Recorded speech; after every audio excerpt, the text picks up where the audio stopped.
I'm not Arabic.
So they're not.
Yeah.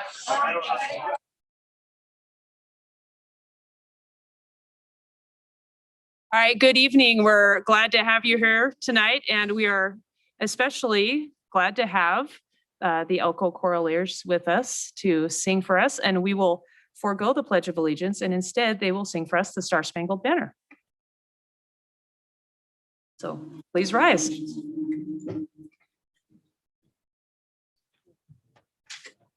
Oh, say, can you see by the dawn's early light what so proudly we hailed at the twilight's last gleaming, whose broad stripes and bright stars through the perilous fight o'er the ramparts we walked, were so gallantly streaming, and the rocket's red glare, the bombs bursting in, it grew through the night that our flag was still there.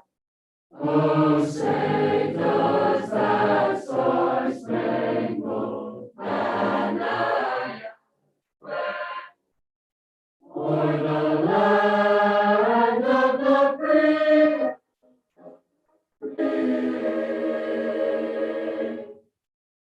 and the home of the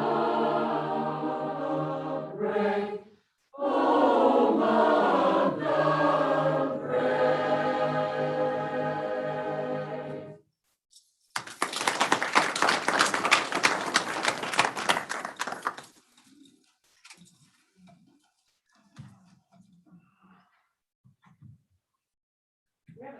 I'd say, and we will just let you take over the meeting for a few minutes.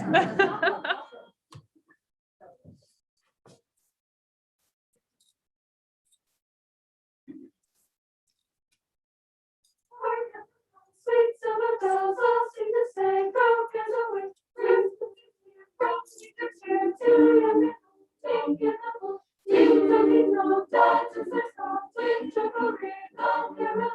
One seems to hear words of good cheer from everywhere filling the air. Oh, how they come raising the sound, oh, how the town telling their song. Gaily they ring while people sing songs of good cheer. Christmas is here.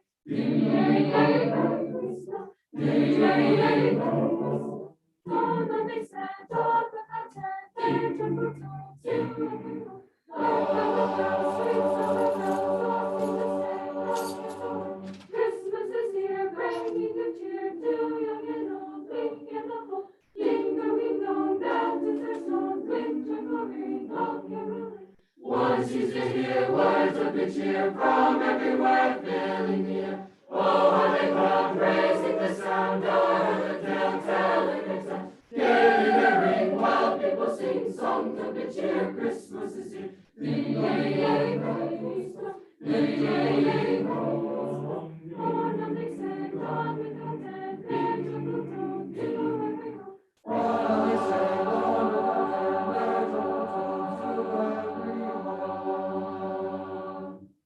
Ding dong ding dong.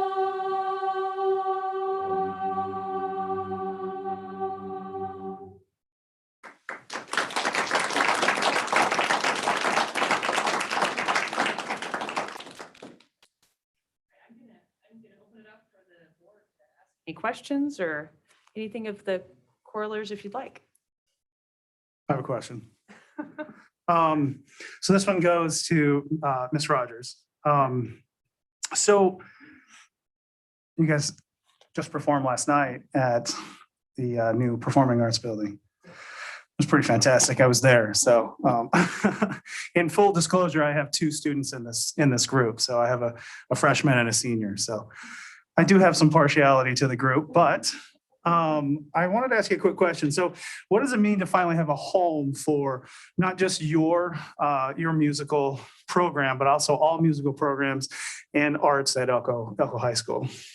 Wow, it's really kind of a dream.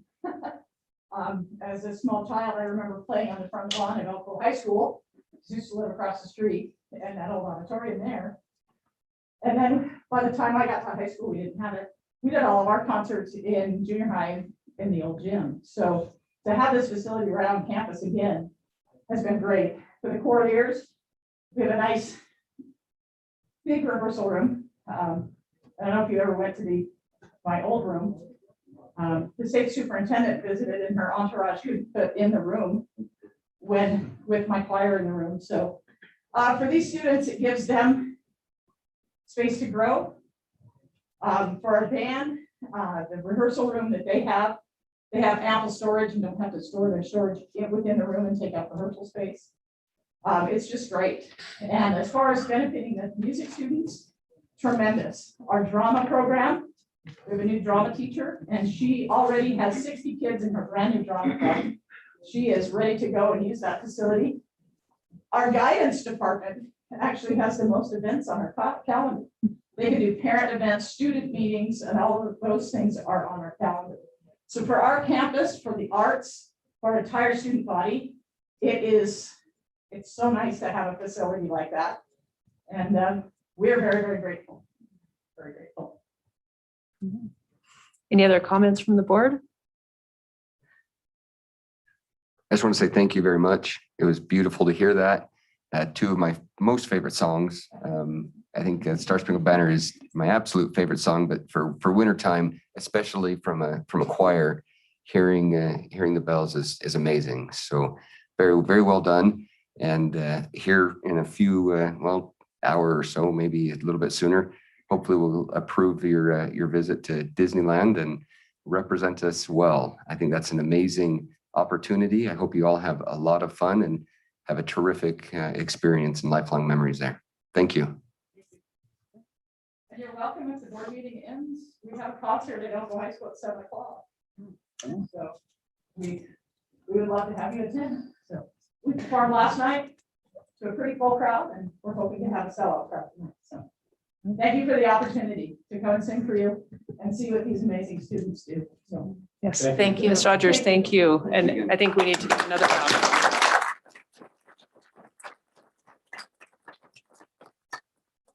get out of here. Thinking about that way, well, That's fine. yeah, you're- And good luck in your concert. Thank you. Thank you.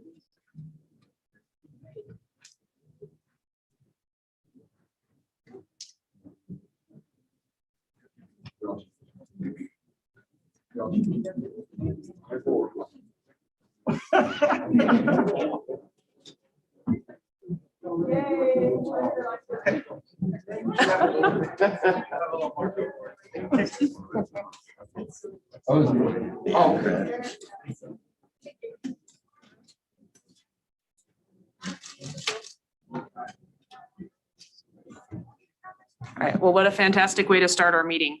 And we went slightly out of order, so we will now start with approval of the agenda. Move to approve. Thank you. I have a motion and a second. Any discussion? All in favor of approval, please say aye. Aye. Any opposed? Chair votes aye and the agenda is approved. And we have already received the presentation from the EHS coraliers, so we will move on to item 1.5, input from the public. This is a period devoted to comments by the general public, if any, and discussion of those comments. In the interest of privacy and due process, the public is requested to not raise personnel issues except in a legally noticed closed personnel session of the board. Comments are limited to 3 consecutive minutes. A speaker's time may not be reserved, divided, apportioned, or deferred. No action may be taken upon a matter raised under this item of the agenda until the matter itself has been included specifically on an agenda as an item upon which action will be taken. Is there anyone who wishes to make a comment this evening? All right, or if you want to sing a song for your comment, that was wonderful. I'd accept more singing anytime. It's a tough act to follow. That is tough to follow. All right, we'll move on to item 2.1, discussion. Did we have Oh, those? sorry, and we do have one email comment. Thank you, Jeff. If you'll read that, please. All right, this is an email in from Anthony Colazzo from West Wendover. He says, I founded a parent board in West Wendover. I'm also a student at West Wendover High School. I'm here because of concerns that me and the parent board have discussed that we would like addressed. I have exhausted other means of getting attention to these concerns and have been left with presenting them all to all of you. The parent board has tried to get into contact with the administration at West Wendover High School with little response and or cooperation, and we all feel like we are not being valued like we should be. These parents have children who attend school and are wanting change, but have yet to be acknowledged. I will list these concerns as well as email them to Mr. Walls, who I am excited to discuss these topics with. Concern number 1 is in regards to the $53,400 budget going towards the maintenance of the West Wendover High School building, which we would like a further breakdown of. Concern number 2 is the TIE slip policy currently in place at West Wendover High School. And the last concern is in regards to the Title I budget and whether or not there's a budget for a translator at West Wendover High School, which we are in need of, as many teachers can vouch for. We are happy to discuss these topics now or have a set communication with West Wendover community member Jeff Durham, who is also serving on the board. Thank you in advance for your help and cooperation. Anthony Colazzo. Thank you. All right, we will now move on to item 2.1, discussion of interim superintendent interviews and possible appointment. So if everyone has their notes, and I don't, Jeff, if do you want to introduce anything here before we start discussing, or should we just carry on? Just go ahead and carry on. So both interviews took place yesterday. I believe everybody's reviewed, the interviews and for you guys to make a decision. Oh, I will open it up for discussion from the board. Well, I'd like to thank Jeff for coming back for these last couple months, a little bit longer than what he planned, I think. And really appreciate that. And if we don't take action on this, I think he might start throwing stuff at us.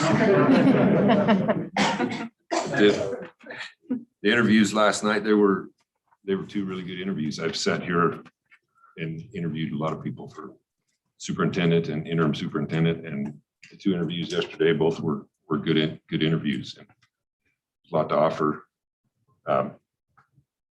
Talk to constituents, and they want some constituents want somebody from the outside. Some constituents want somebody that's familiar with Elko County, and I think both candidates offer some of that, all of that.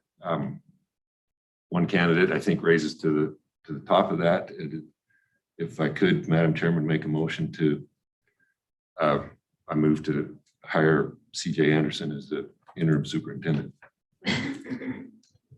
We have a motion. Is there a second? And making a motion just for people who are new to a board does not mean we're taking action on it immediately. It means we will now discuss the motion and discuss everything else pertaining to it. I'll second that motion and would like to reserve some time for discussion. Absolutely. We have a motion and a second, and now we will have further discussion. So I want to thank both candidates. And this has been one of the more difficult interview processes that I've gone through. Both, I think, as was mentioned, offer tremendous assets to the potential for tremendous assets to the district. And it was not easy. It'd be a lot easier if one of you was not as well qualified, and I appreciate that. I've been in interviews myself where I wasn't really given an opportunity to understand why somebody chose a certain way. So with the indulgence of the board and the chair, I'd like to just kind of go through things because, again, I think both are qualified, and I just want to express why I'm recommending or at least seconding the motion for CJ. Dr. Negrete, it is very apparent that you are prepared, you are professional, you are very academic, and some of the constituents that I've visited with and some of the site administrators that I've visited with have expressed a need for, or at least an appreciation for, somebody to value teaching time. And I think you've made the last almost decade of your career really geared towards improving our teachers. And I think that speaks highly. I feel that you are a candidate who is more well-known in the community, which was also something that came up pretty regularly. I felt there were two candidates, or two questions, I should say, that you hit home runs on, and that made it even more difficult. One was the question 4 regarding your performance and effectiveness. You have tremendous experience in teacher learning and data analysis. Another strong showing for you was question 7 regarding the intergovernmental relations. At a statewide level, I think you certainly had more experience there. You're very successful, been very successful at a regional and statewide level. However, you didn't have as many relations that you mentioned in your interview here at the local level. The other one that I thought you did really well on and cleared the bases was question 4 regarding leading in the face of resistance. I can only imagine what you had to go through with that. And I think it's admirable what you did. And I appreciate that in helping our teachers understand that a little bit better. Your answer was relevant, appropriate, and the outcome was successful. There was a strikeout for me on question 5. It seemed that you approached it at a very high level with the supervisors on your board. And I understand that and respect that. I would have just liked to have seen a little bit more on the levels below the supervisor level. Your communication with the employee groups was on your handout, which again was well prepared, and I appreciate that as well. But it just didn't seem to go into collaboration and developing meaningful relationships in your interview. And of course, we only had an hour to do a lot of judging on. So I understand that as well. Your leadership style of shared governance is as admirable, though for me, it seemed rooted in higher education. And I don't believe that's the right approach for our organization at this time, especially because we are as forward-facing as we are with a lot of parental impact. I think most people just don't understand that shared governance model. The board and superintendent relationship, I also don't believe is going to be one of a shared governance to that extent on the higher education side. So I'm trying to catch up on my notes. On question 9, I think you didn't quite reference what we were looking for, but that also was because you may not have had all of the insights of what was going on at the State Board of Education. But I do appreciate you talking about working collaboratively with stakeholders. I appreciate you taking the time to put together the handout, as I mentioned. It did seem a bit clinical at times, but that's also part of your experience, and I respect that as well. The goals that you had mentioned indicated gathering information and data, and you made great references to stakeholders across the district and the state. You indicated that you would meet with the employee groups, though not necessarily individual site administrators. And I felt that was essential. And there was a little bit of an incompassionate or uncompassionate approach, it seemed, to the central office employees. In closing, I was very pleased that you mentioned that you have ideas on retention and recruitment. And I agree that that is very important. And I hope that depending on how the outcome of this is, that we can continue to work with you on that. And you do have a depth of knowledge that could benefit the district. Though I don't think you're the right candidate at this time for the interim superintendent position. And that was really long, and that was only half of it. Everybody still good? Well, carry on. We've got time. Okay. This is a time when we want to discuss, and as you said, it's good to understand where people stand and their perspective. So go ahead. Again, it was very difficult, and I appreciate your willingness to step forward. Mr. Anderson, thank you again for what you had done as well. My background is in customer service, and that was one of the first things I noticed was a friendly demeanor from the beginning. In visiting with constituents and site administrators, some had placed a high value on a potential superintendent that had previous site leadership. And you demonstrated that quite well, having that experience. And it may not be a long length of experience, but it did show that experience. And I think that was something that was very important in a lot of the people I talked to. There were also mentions of less tangible traits: honesty, compassion, moral integrity. I'm certainly not contrasting between the two. And I don't want that to be there. We can't see into your soul or a moral compass in an hour-long interview, but it did seem that your answers kind of touched on that a little bit better. And so I wanted to express that. You seemed very passionate about students as individuals, which was important to me as well. I had too small of a font. I have to figure out where I'm at. Your answer in the role of the superintendent to lead leaders and develop the capacity in leaders to be more effective at what they do, again, was a terrific answer, I thought, in my side. I would have liked to have seen you differentiate a little bit between government and management, governance and management. And your first month, I agree with you. You're quite right that it will involve a lot of learning, but I was pleased to hear that you're going to continue to visit sites and take that kind of as a learning approach. I wish you would have embraced meeting with more community leaders outside of the district. So depending on how this goes, please do consider that, because I think that's going to be very important. And I hope that, again, depending on how this goes on the vote, that we can help you with that as a board. Your response to question 4 was more passionate, and I'd like that it seemed that you'd be a little bit more approachable in your execution. And I was very pleased to hear you mention the need for consistency across the district, because I've heard that a lot as well, specifically within our schools and our site administrators, that there does need to be more consistency. So that, again, placed very high on what I was looking for. I think I'm gonna stop there. I appreciate both candidates, and that's kind of the touch of my thoughts, just the top of them. And I just felt like I needed to explain a little bit more, because it really frustrates me when people don't know why we've done what we've done. So just to give you a little bit of thought of where I was at. So thank you both. Can I go next?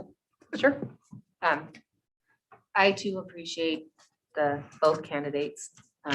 They both had strengths that were unique to each of them. I saw things a little differently than what Matt just said. So that's why I thought I'll go after him, because like we all do, you hear an answer to a question and you interpret it different than somebody else. First, I was impressed with Sarah's entry plan.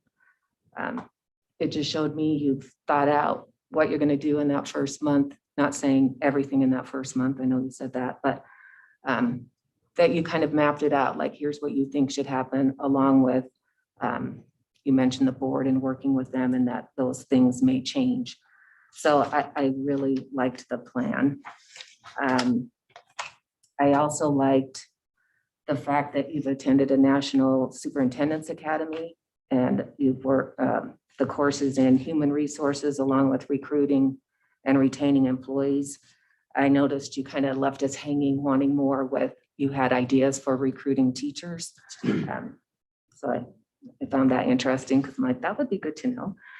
I also liked examples that were given of the work that you've done. And I also liked the examples that your references gave as well, because it wasn't just saying, you know, here's my traits, blah, blah, blah. It's like, here's what she has done. So I did appreciate the examples of results that have been produced from the PDP that you are in charge of. I like the legislative piece that you know people down there, which I think is good. We need that. And you've worked a long time with that piece, along with the people down at the Department of Education. I think that's important. I think we need that. And I'm not saying that someone else can't meet those people, but I appreciate that experience that you've had with that. I have a lot of, I don't know how much. I also appreciated the experience you have with working with hiring people, budget cuts. And I liked the fact that you mentioned working with the school board in many of, in your application, along with benefiting students, that was brought up a lot. One of them, you didn't call them weaknesses, you just said challenges, was reestablishing trust and consistent in communication. I think that's important. I too have heard from different people. I know some were worried, well, Dr. Negrete just change everything once she gets in, but I don't think that's your style. I think you want to look at everything and see where we can get better, not necessarily what are we bad at, just where can we make improvement. And I think we can all make improvements. We're always working on that. I'm not sure how much, like I said, I have a lot. Maybe let someone else talk for a little while and then I can come back to it. Yeah, that's fine. Want to go next? I'll go ahead. This has really been a struggle for me today. I've talked to a lot of people and honestly, I wish I had more time. I don't feel like this interview process is thorough enough. You know, there's a lot more questions, a lot more people that I'd like to talk to, a lot more, because it seems like every time I talk to somebody, I get even more questions. You know, it's multiplying. And, but something that I've looked at today is the purpose of the appointment. What are we looking for as a board? And I think that's something before we decide, we should, you know, talk about that what is the purpose of this appointment? Is it just to get us through to April so that we can open this up wide? I mean, are we better off with opening up the superintendent position early on in January, February and accepting applications for that for several months just to get the largest pool we can? Are we happy with the candidates here that we have in front of us? I would really like some direction on kind of where we go from here. A little more than just, you know, if we like them, we keep them. If we don't, I'd kind of like to know, because that makes a big impact on my decision. Because what I'm looking at here is we either go with somebody new that has some great ideas and to go forward, but that's somebody we would probably stick with, assuming everything worked out. And it may be the other way, depending if which way we pick, but I just, like I say, I'd like to, we're in a really unique situation here. I would hate to miss out on, you know, a candidate that, or they may be sitting right here in the room too. I honestly, I don't know that yet. that comes back to needing more time, some more investigation to ask some more questions and to properly vet. You know, when I hire people for my business, you do a lot of asking, you do a lot of looking around because you're trusting them with the keys to the building. And that's literally what we're doing right here. And it's a pretty big building. So again, I really am just looking at where we're going from here and what maybe some of the other board members' ideas are on that, because that certainly would affect my decision going on forward. It really just has to go with ease of transition. Are we looking for, you know, CJ can just come right down the hall and not a whole lot changes. And it gets us through the end of the year to where we go and look, or do we go the other way and get somebody that can take us forward right now? And like I say, it comes back to me. I personally would like more time, but I know that may be a luxury that we don't have. So I'll end my discussion right there. Just to, that's kind of where I'm at, though, is saying where are we going with this? What's the purpose of this appointment? What's everybody's thoughts on what this hire means and where we go from here? That's what I've got. We can kind of talk about that, or we can let Josh talk, or. Yeah, I'm open for. Well, so as far as speaking to the initial comments, so far, I've been checking off everything that I've done, so we don't, you know, sake of time, and everything that I have checked off has been said. The big thing I want to say is just so that it is said, I do appreciate you guys stepping forward. We all know where the district has been. We all know where the district is. And we know this can be challenging for the future. And so I do appreciate you walking into that with open minds and open hearts. So I did want to say that. But as far as like specifics, everything that I have has been stated already. So I'm going to leave it to the next discussion. Well, I think it would be prudent to talk a little bit about where we're going from here, since that's one of your concerns, Jeff. You know, when we opened this position, we talked about opening it as an interim position that we would have open until spring. And should we have an internal candidate that fulfilled all of the needs of the board, and we felt as though things were working out, that candidate would have the opportunity to continue as a full-time superintendent. However, I feel like the board at the time, and potentially now, but I'd like to get thoughts from the board, would like to make sure we have that option open in the spring to look for a different candidate. If we have a candidate right now that says, you know, I hopped in, I did what I could, and I feel like maybe I'm going to go back to what I was doing before. We want to make sure that whoever takes this position is really ready and really in for the long haul, because our district really needs someone who is committed long-term and has the experience to manage the Elko County School District. We've talked about how unique our district is a lot of times, and I feel like moving forward, we need to make sure that we have a candidate that we are comfortable with and they are comfortable here. Someone that can work well, not only with the board, but with site administrators, someone who has a feel for what's going on with teachers, someone who has a pulse on finance. And I mean, there's so many little, you know, transportation. There's so many facets that go into serving as the superintendent.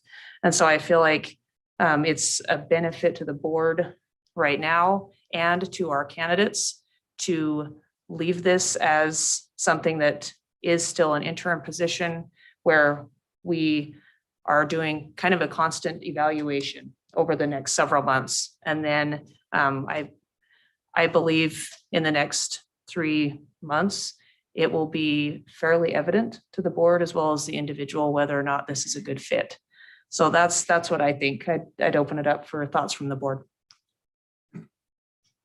To address your concerns, I mean, we're up against needing a superintendent and interim superintendent, and have discussed that taking applications right now on a broad range for a superintendent. We'd have a better chance opening that up in the spring when people are looking for jobs and this, hiring an interim superintendent to get us to spring so that we can, when we take applications, we're drawn from a better pool. And that was, the intent behind this, knowing that Jeff was going to be here for 2 or 3 months, and we've come to the end of that. We need to move forward, but right now, opening up the process to hire a superintendent the timing's just not, I don't feel the timing is good. And that's not what I was suggesting. I was suggesting that you open it, say in January, and it stays open for a longer period. We would still do this interviews and whatnot in the spring. It would just give some time to really market the position. Well, just the position is still being advertised. And so it is out there, and we have, not really had anyone say, hey, send me to Elko County, let me sign up. And that's why we decided to open it up internally. And I'm grateful we had 2 great candidates that stepped forward to look at this as an interim position right now. I'll yield to you first. No, I was just gonna agree. That's what I thought initially. We're doing interim right now, with the option down the road to pick them up down the road. And then, and yeah, it was still actively open. Yeah, that's what I would agree. And if it were not interim, I don't know that it would completely change my direction, but it would certainly put a different perspective in what I'm looking through. And so that's the recommendation I'm working at right now is interim, so that we have that opportunity to have him move down the hall. And if he says this isn't working, move back down the hall. I think that's a little bit less disruptive, and it gives the opportunity that for a permanent position that I think we can reconsider. And I think that again, that lens is a little bit different than for me. Other thoughts or discussion from the board? I feel the community knows Sarah. So I don't feel like it would be moving someone in that's like a stranger. Oh, not at all. She's been with the district. She's been in this community. She's made her home in this community. She's been here a long time. And she has a lot of experience working with different communities that not only in our district, but 5 other districts. So she's got a lot of experience in that. And for me, I think that's what we need, is someone with some experience. Not saying, sorry, that didn't sound like Mr. Anderson had any experience. I didn't mean it that way. She's had a long-term experience.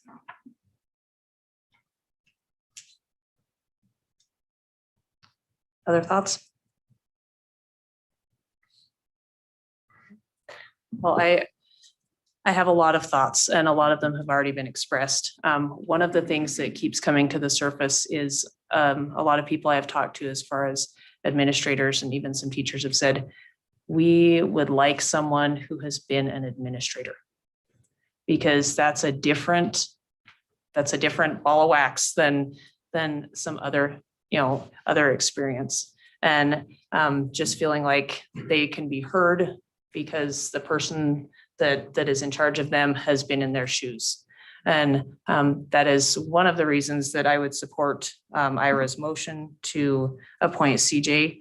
Like I say, many of the other things that have been mentioned, I agree with on both candidates. Again, I think they are both great candidates. I'm incredibly grateful, after having sat here for the last year with what we've gone through, to have 2 internal candidates be willing to step forward and take charge of the district and the challenges we have ahead of us, and be willing to work with basically a brand new board, that we are still advertising 1 more empty seat that we will hopefully fill when we have candidates apply. But again, just, I'm grateful that we had two great candidates step forward, but I will be supporting, I am in support of CJ as our interim.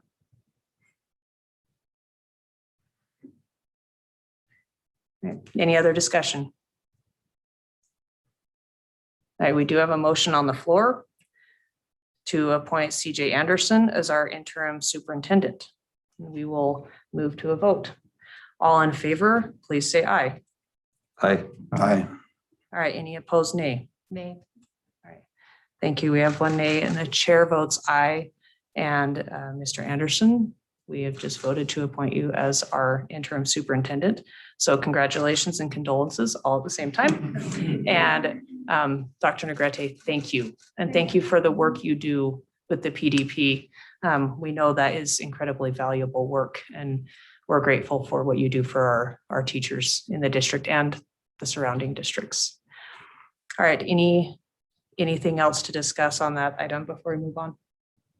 You want to appoint the subcommittee to go over term of contract and compensation, and then we can have Rob draw up the contract that we bring back to the next meeting. Thank you. I think that would be appropriate. Generally, the president and the clerk serve on that, but I would open it up to the board to for suggestions on how you would like to proceed. Due to current weather conditions, I'll defer. Totally understand. I appreciate the clerk and the president doing that. I don't want to get us into a quorum position, but I think it would be nice if Mr. Durham is going to defer for one of the other three of us to perhaps be in there to start learning that process, to start understanding that. Hopefully we never have to use it, again. will. But I'm sure we will. But at least then, on hiring decisions, if somebody else could maybe sit in there. I don't believe we can have three, correct? Because that would create I guess it wouldn't quite be a quorum. Four would be a quorum. Would be a quorum. So we could do can three have then. three. And I would recommend we add one more board member. And like I say, you guys can arm wrestle for it or whatever you want. I mean, however you want to decide on that. I'm all about a physical challenge. So whatever you want to do. I'm not going to beat anyone at arm wrestling, but I'd be happy to That do doesn't it. have to be the contest. You guys can discuss and decide Leg wrestling. who would like to serve on that. And Matt, as you stated, having a board member, another board member in there to learn. I am all about educating everybody that is sitting here to be prepared to sit at any spot up here. I think education of a board is essential so that anybody can, take charge if they need to. So again, I just open it up for volunteers, or if you guys want to discuss, or you can say, we don't want the chairman and the clerk to be on there, and the three of us will take over. I'm up for suggestions, so fire away. I'll start here is that I'm fine with that. And if Matt, you'd like to participate, unless you guys really want to get into What's the this- arm wrestle. What does the schedule look like for that? So as much as I would love to, I still have a clinic to run. So what kind of time frame are we looking at? I'm interested. I just don't. As far as like when that happens, is that something during the day or? Wednesday, Thursday, or Monday. Those are not good days for me. Well, yeah, specifically, yeah. So I'm gonna have to defer as well. I just don't, I can't get the time for that. Sorry. I can do it. Let's say between Matt Yeah. and Susan. Susan, if you can do it, let's do that. And Sure. great. Thank you. All right. I think we need a motion to appoint that subcommittee to discuss the terms and whatnot. So moved. All right, thank you. Do we have a second? I'll second. Thank you. We have a motion and a second to appoint a subcommittee consisting of myself, Ira, and Susan to discuss the terms of the interim superintendent contract and anything else associated with it. Any other discussion? All right, all in favor, please say aye. Aye. Any opposed, nay? Chair votes aye, and that committee is appointed. Do we want to set a date and time to I'm Meet. I'm wide open. Wednesday, Thursday, or Monday. All right. I better check myself. All right. So that we can move on with the business of the meeting, would it be okay if we let Cassie know some dates that everyone's available and we'll move forward from there? Yes. Does that work for you, Ira, as well? Okay, Cassie, is that all right if we let you know? And then we'll let you coordinate with Jeff's schedule as well? Okay, thank you. All right, anything else on that item? All right. Well, we will move on to item 2.2, receipt of, I did. I don't know if I please. got Go to, ahead. but I just wanted to say thank you again to both of you, both candidates. This is one of the hardest things I've ever done, at least in this position, and the research, the amount of work and everything that went into it was, I would like to, I wish I had more time, but I really want to thank both of you for stepping up and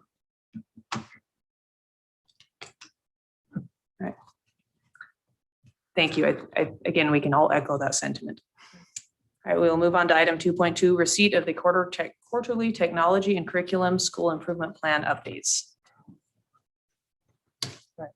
Thank you, Dr. Negrete. Thank you. All right. Okay, so we've been talking about quarterly reports. Oh, thank you. We've been talking about putting together a quarterly report for you guys for a while here. So this is the process that normally takes place every quarter. Okay. We chose to defer the construction report today until we find out the results of the election, and then we'll come back in January. Sort of an updated list, just so the board knows, a number of those projects and programs for this year were deferred. Okay. Sort of wait to sort of see how the whole election turned out, just so you know. So I think at the end of this fiscal year, there's probably going to be close to around $20 million available, in the levy. Okay. So just so you know. So I wanted to bring you up to speed on that. So I'm not sure who exactly planned on going first. Mac's going to go first. Okay. And so everybody knows who's here. Okay. That Mac is in charge of our IT department. Okay. And we have Kayla, that's our PR department. And we have, I kind of figured. do you guys know everybody other than Sarah? Sarah's on the end down here. And Sarah's our digital coach. Okay. And so she'll bring you up on some technology information. So go ahead. Hi guys, how's it going tonight? I'm Mac Robinson, if you didn't know, which I think most of you did. So I picked 3 items that I kind of wanted to go over. These are really big items that have changed since COVID. I kind of wanted to go over and kind of discuss where we're at on these topics. So the first one, before the pandemic, we were not one-to-one with Chromebooks. The outlining schools were definitely were, but town schools, Spring Creek schools, a lot of them didn't have enough Chromebooks when the pandemic hit. We did a lot of shuffling and a lot of moving around and actually made it work. But through that first year, we ended up having a lot of loss. We had a lot of damage, a lot of them come up missing, never got returned, that kind of stuff. So with that being said, I started talking to other districts in the state, talking to different kind of companies, and found out about Trifera. They're a warranty company which covers everything from loss, theft, damage, accidentals, everything. It's 100% covered for the 4 years of the Chromebook. And they also, at the end of the 4 years, take those Chromebooks back and recycle them and give us credit for it. So this program is really, we only have, let me back up a little bit here. So we're serving 10,000 students in the district about. We have 13,000 Chromebooks to cover those students. Out of those Chromebooks that we have, I would say at least 1,000 of them are out of commission and we're working on repairing them or whatever. We only have Trifera coverage on 5,000 of those. With that coverage, we've already had to send out and have fixed, replaced, repaired over 200 Chromebooks this year so far. So it's been a lot of time saved and a lot of work saved on my team to have that capability.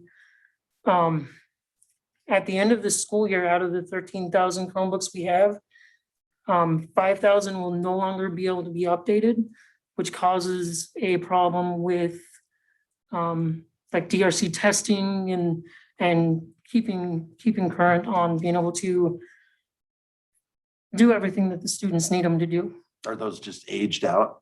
Yeah, so Google updates them for 5 years. I'm putting everything on a 4-year schedule so that we can make sure at the end of the 4 years, we get a little bit of money back in the recovery and we can keep everything up to date. And I'm sorry, Mac, what, you said at the end of the school year? Actually, it's a little bit before the end of the school year. I believe it's around April-ish is when they stop receiving updates. But enough to get us through the school year. Yeah. Okay. So that's where we're at on the Chromebooks and what we have going on with the students. The other major change that's happened for the technology side of things is we used to do desktops for everybody. And when the pandemic hit, we needed to be able to, if teachers needed to work at home, they needed to work at home. So all teachers have laptops, and we're working on getting the staff members that need laptops or that need computers into laptops. So we're not going to be really focusing on getting desktops like we used to. We used to rotate desktops out every 4 years, and that's not going to be a thing anymore. So that's where we're at on devices with Chromebooks and laptops. Any questions before I move on? I have a question just about the desktops. Do the teachers not want desktops anymore, or do they have a say in that, or they're just happy with the Chromebook? I haven't heard very many complaints. I know that the ones that had desktops, they were the older desktops and they ran slower, and then they got a taste of the Chromebooks, and I've heard complaints about the desktops. And a lot of them have been using bigger monitors and plugging their keyboards and mice and stuff into them. So really it's not, I haven't really noticed or heard of any real issues that way. Okay, I'm sorry, can I just clarify? The teachers have laptops, not Chromebooks. Yeah, oh, got it. full Okay. Windows laptops. Okay, Sorry. that does, I thought that it helps. was clear on that. Thank Yeah, you. Thank you. It makes a lot more sense now. Yeah, because I was thinking, wow, but No, that helps. happened. Thank you. Okay, the next thing I Max, want to sorry. go over. I do have a question about the warranty. So you said we only have 5,000 of our Chromebooks are under warranty. Tell us what, would you like to see them all under warranty? Do you think that's a valuable thing? Is it worth the investment to have them all under warranty? Is that why we only have 5,000? I mean, explain that a little bit more. So we Okay, understand that so better. with the, what happened is we have 10,000 students, so I ordered 2,500 Chromebooks for this school year to replace our aged out Chromebooks, and we got rid of, I think, a little bit more than what we had last year, more than that 2,500. And talking with Jafera, they decided, or they would cover the Chromebooks that we purchased as a district last year, which is why we got the around 5,000 covered. The ones that Jafera will not cover, we're either too old for them to start covering, or they're a model that they don't support. So initially, or as we roll through this and we replace the Chromebooks, eventually everything will be covered under the warranties. Okay, thank you. That helps. And Mac, I apologize. The 5,000 that are going to be coming out of service at the end of this school year, or at least that are out of update range, Mhm. are you planning on replacing all 5,000 in one fell swoop with all brand new ones so that we have another 5,000 in 4 years that are out of service? Or are you going to try to phase that in a certain portion? Can we get used ones that are going to get us through for another year or so that I've we can? been phasing them in. So we're waiting on the emergency connectivity funds to be approved. Once those are approved, I can get another 2,500 out of that, or yeah, 2,500 out of that. And then we would purchase the next year's out of our regular district budget. Okay, thank you. So that would be the 5,000. That makes sense.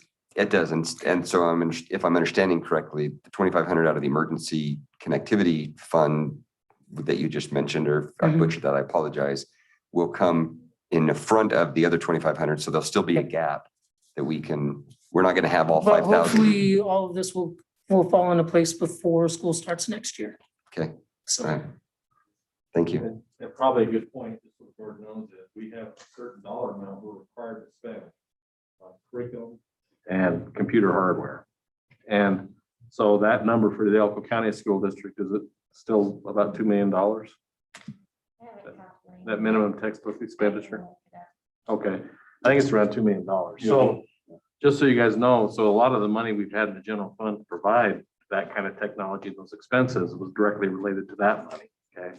As we start rolling through, as the other directors get up and start talking about textbook adoptions and that kind of stuff, that's when we'll have to make some decisions in regards to where we're going to move some money to cover both those expenses, because we haven't been adopting textbooks the last couple of years. That's a good thing for the board to know going into the future. Okay. We good to move on to the security update side of things, or one more? I'm good. Okay. Good to go. So since the pandemic, we ran into another issue. All of a sudden, we had kids with Chromebooks and they're taking them home. And they're on our devices, so we need to be able to still filter their internet. So we ended up going with a product that's called GoGuardian. And I don't know, are you talking on that at all? Okay. Ed can answer questions. So that helps with, if we had to do remote again, that would help with that. It helps with the teachers in classrooms. They can monitor their students through the GoGuardian platform. And then it also acts as a content filter on top of our regular content filter that we have on premise.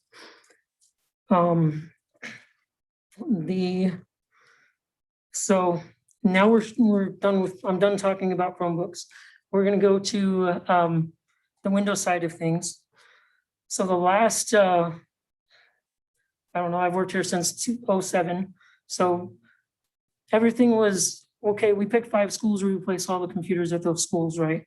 And then the next year we'd do the next one, and we'd always go back and image those machines every 2 or 3 years to get Windows updates and stuff on them, because we had them locked down and deep freeze and a whole bunch of things that made it hard to keep them up to date, but it kept them locked down and kept them working. Since then, and really since the pandemic, we've changed the way we're doing things since we gave all the teachers laptops. We're doing automatic Windows updates now. So instead of every 2 years going through and disrupting classes and imaging computers and all of that stuff, we're just doing Windows updates the way they were meant to be done. So we have less classroom disruptions, less school disruptions, and I've noticed a real improvement on that. It's taken the focus of, okay, we need to fix these computers to, okay, now we can work on the Chromebooks that we all have to take care of now. So with that, there's some security updates we're rolling out. We're in the process of rolling out. All the teachers have always had admin rights to their local machines. They've been able to install things if they wanted to. we're changing that kind of stuff. We're changing the admin rights. We're gonna take them away from the teachers because of security threats that we're having, like ransomware and all of that. With them having admin rights, it could end up running the entire district with blocking everything out. So we're phasing that out. The other thing that we're doing to secure things up is we're increasing the password complexity. This has always been a struggle for us because we have kindergartners, right? They gotta be able to type in their username and password, and we've always kept it simple. Well, these kids have learned how that system worked, and so they started logging in as each other and started having issues. And we ended up, when the pandemic started, using Clever, which that gives them a little badge they can just hold up to the camera and it logs them in. They don't have to remember their password. They don't have to remember that stuff. They can just get into their computer and start working. So that allowed us to actually increase the password complexity and make it where it needs to be. And instead of a password being student number, it's a student number and whatever it is. The last thing I want to follow up with, if you guys don't have any. I do have a question. Sorry. So as you reduce down, I totally understand the reason to reduce the admin down with ransomware and whatnot. As you do that, do we have policies and procedures in place to help teachers be able to install such, to get it Absolutely. cleaned through you guys and then approved and uploaded? Okay, to answer your question, has any of you guys noticed we took admin rights away from you? I was just asking. Okay, I just asking. no, I just want to make sure. But Yeah. if they do need to install, Yeah. I if was they waiting do- for everyone to raise your hand. So. if they do need to install, it comes up with a username and password, Yeah. and they can just call the help desk and we'll log in for them and get it going. Sweet. I just want to make sure. Appreciate it.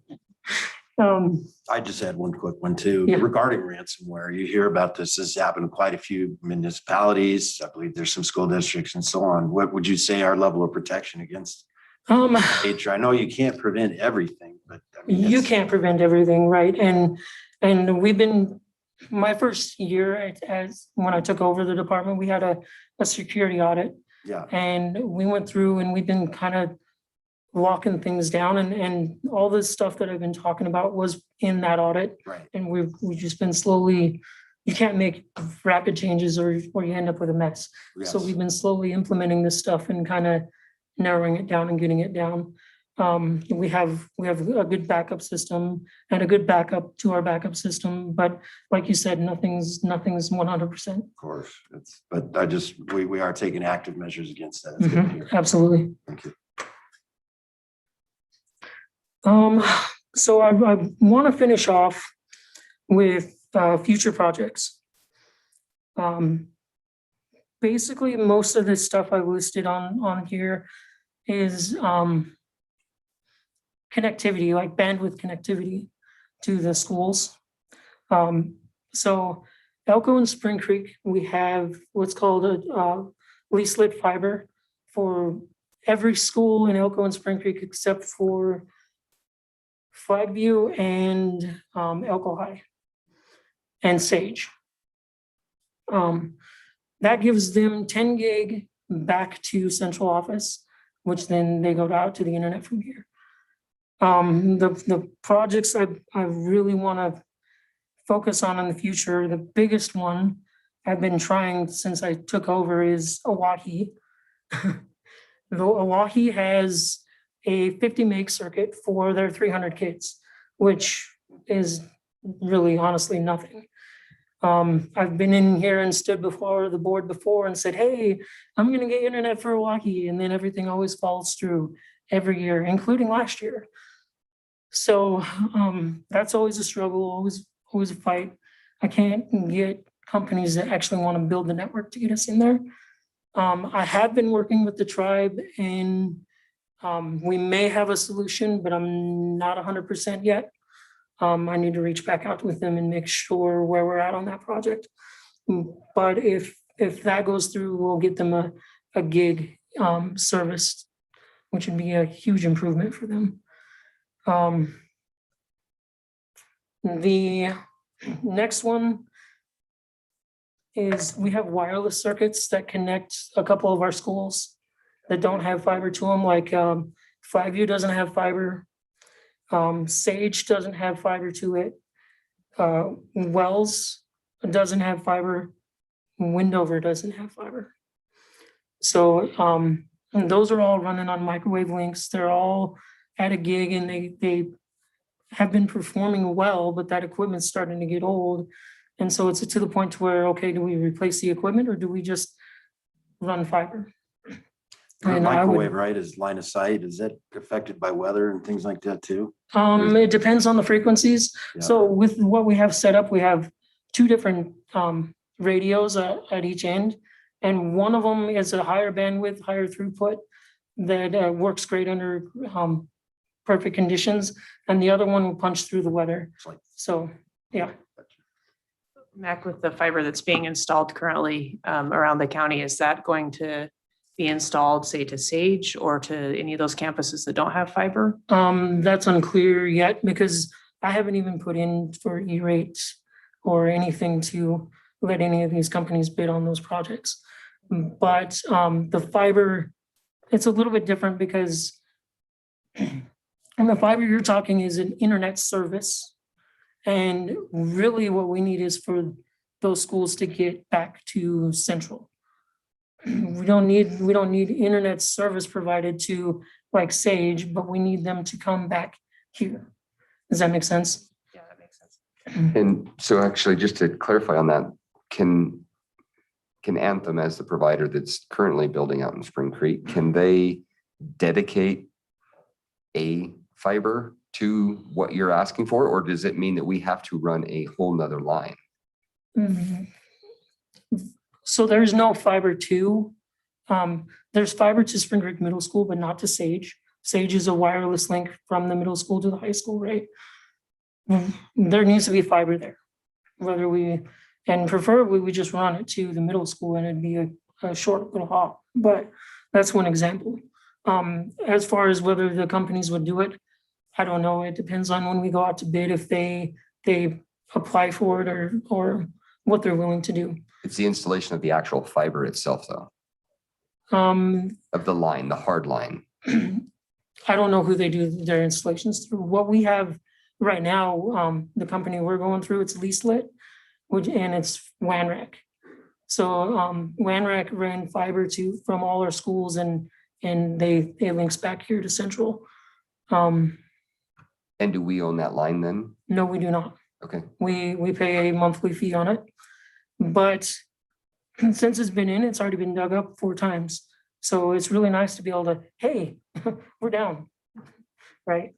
So it's beneficial. I got some more questions, but go ahead and finish and then I'll come back to those. The last, well, not the last one. So wireless AP upgrades. When we did our updates on the wireless, we have one of those in every classroom. Those are getting old enough to where they have no firmware updates. We can't update them and keep them up to date and keep the security holes and stuff patched on them. So it's becoming time to replace them, basically. With that project, most of the work would be done by my team. It would just be getting the funds and getting the devices here to go and swap them all out. Now with these projects, the other thing you guys need to know is currently we have 70% E-rate coverage. It can go up and down depending on what is that, the free lunch program. Free and reduced lunch, yep. So currently all this is covered 70%. I have to submit it every year, which covers some of the leasing costs for WANRAC, covers some of the hardware costs, things like that. So it's not like we have to come up with all the money to do all these projects, right? So that's where we're at. Mac, how many people do you have on your crew? How many people do you supervise? 6, including me, 7. Okay. And we do get out to every school every week. I have a tech assigned. They go out and they spend all day at that school every week. So, The king of customer service. Mac does a heck of a good There you job. go. for all of us. That's incredible. Thank you for the work you do on your team. For because sure. I know that teachers appreciate it. And I appreciate you working on Hawaii because even, 100 years ago when I would go up there, oh my gosh, it was so frustrating. So I was frustrated the little time I was up there. Teachers are it's very frustrating up there. So I appreciate you still trying to get something for them because Yep. they are in need of that. I appreciate the updates. I wish you could come take care of wireless at my own house. I would just add too, I have a pretty strong IT background and it's really nice to see somebody in that knows what they're doing, and everything I've dealt with thus far has been great. So I've had no issues and haven't heard any. I've been asking some questions specifically about the setups and some of the home learning and all that, especially out in Wendover where we don't have the bandwidth that we've been talking about, but everybody's, you're doing a great job. thank you. Mac, a couple of quick questions, I hope.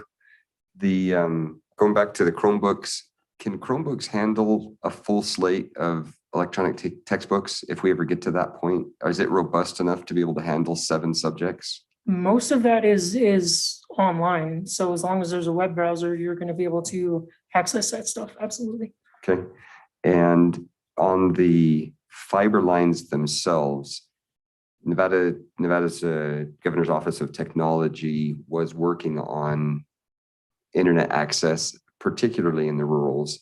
Is that somebody that you've already been in contact with and have visited on? Because access is exactly what they're trying to solve. So I don't know if you've already been looking in that direction, but that may be somebody that you can help with.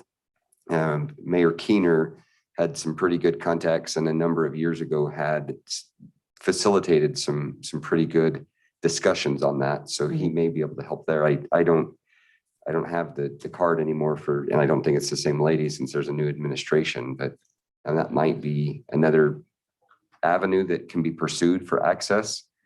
And I know that Nevada Gold Mines works, obviously they are extremely valuable partners.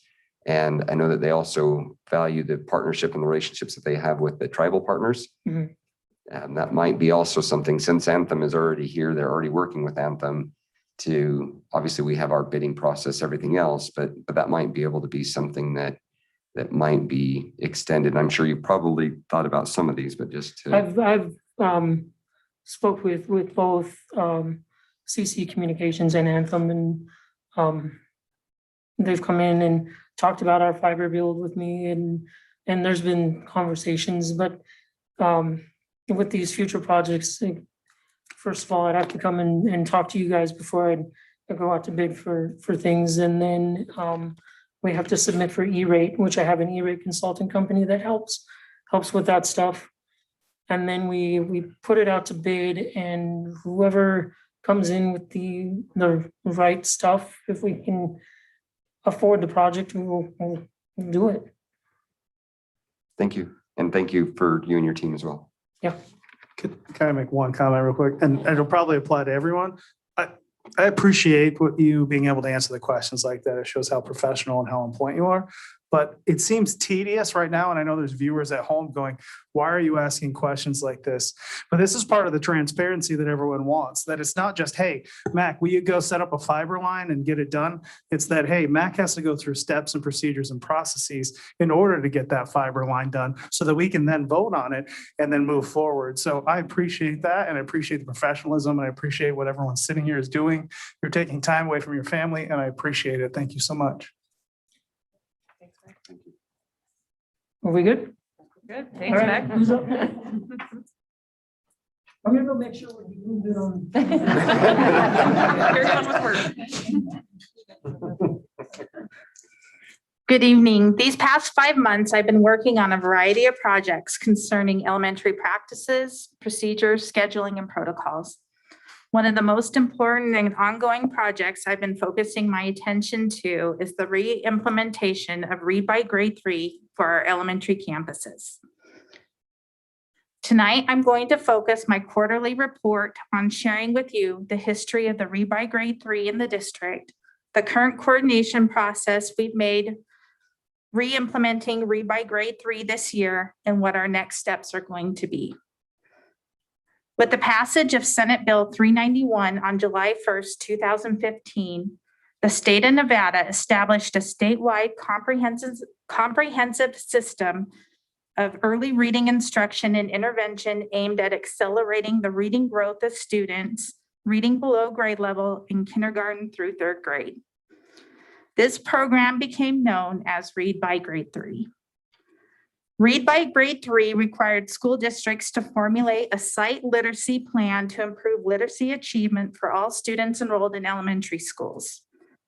These plans needed to include measurable performance objectives, how intervention services and intensive instruction was going to be delivered to students, focusing on phonological and phonemic awareness, decoding skills, reading fluency, vocabulary development, and reading comprehension, as well as procedures for assessing reading and tracking students' growth through academic monitoring plans.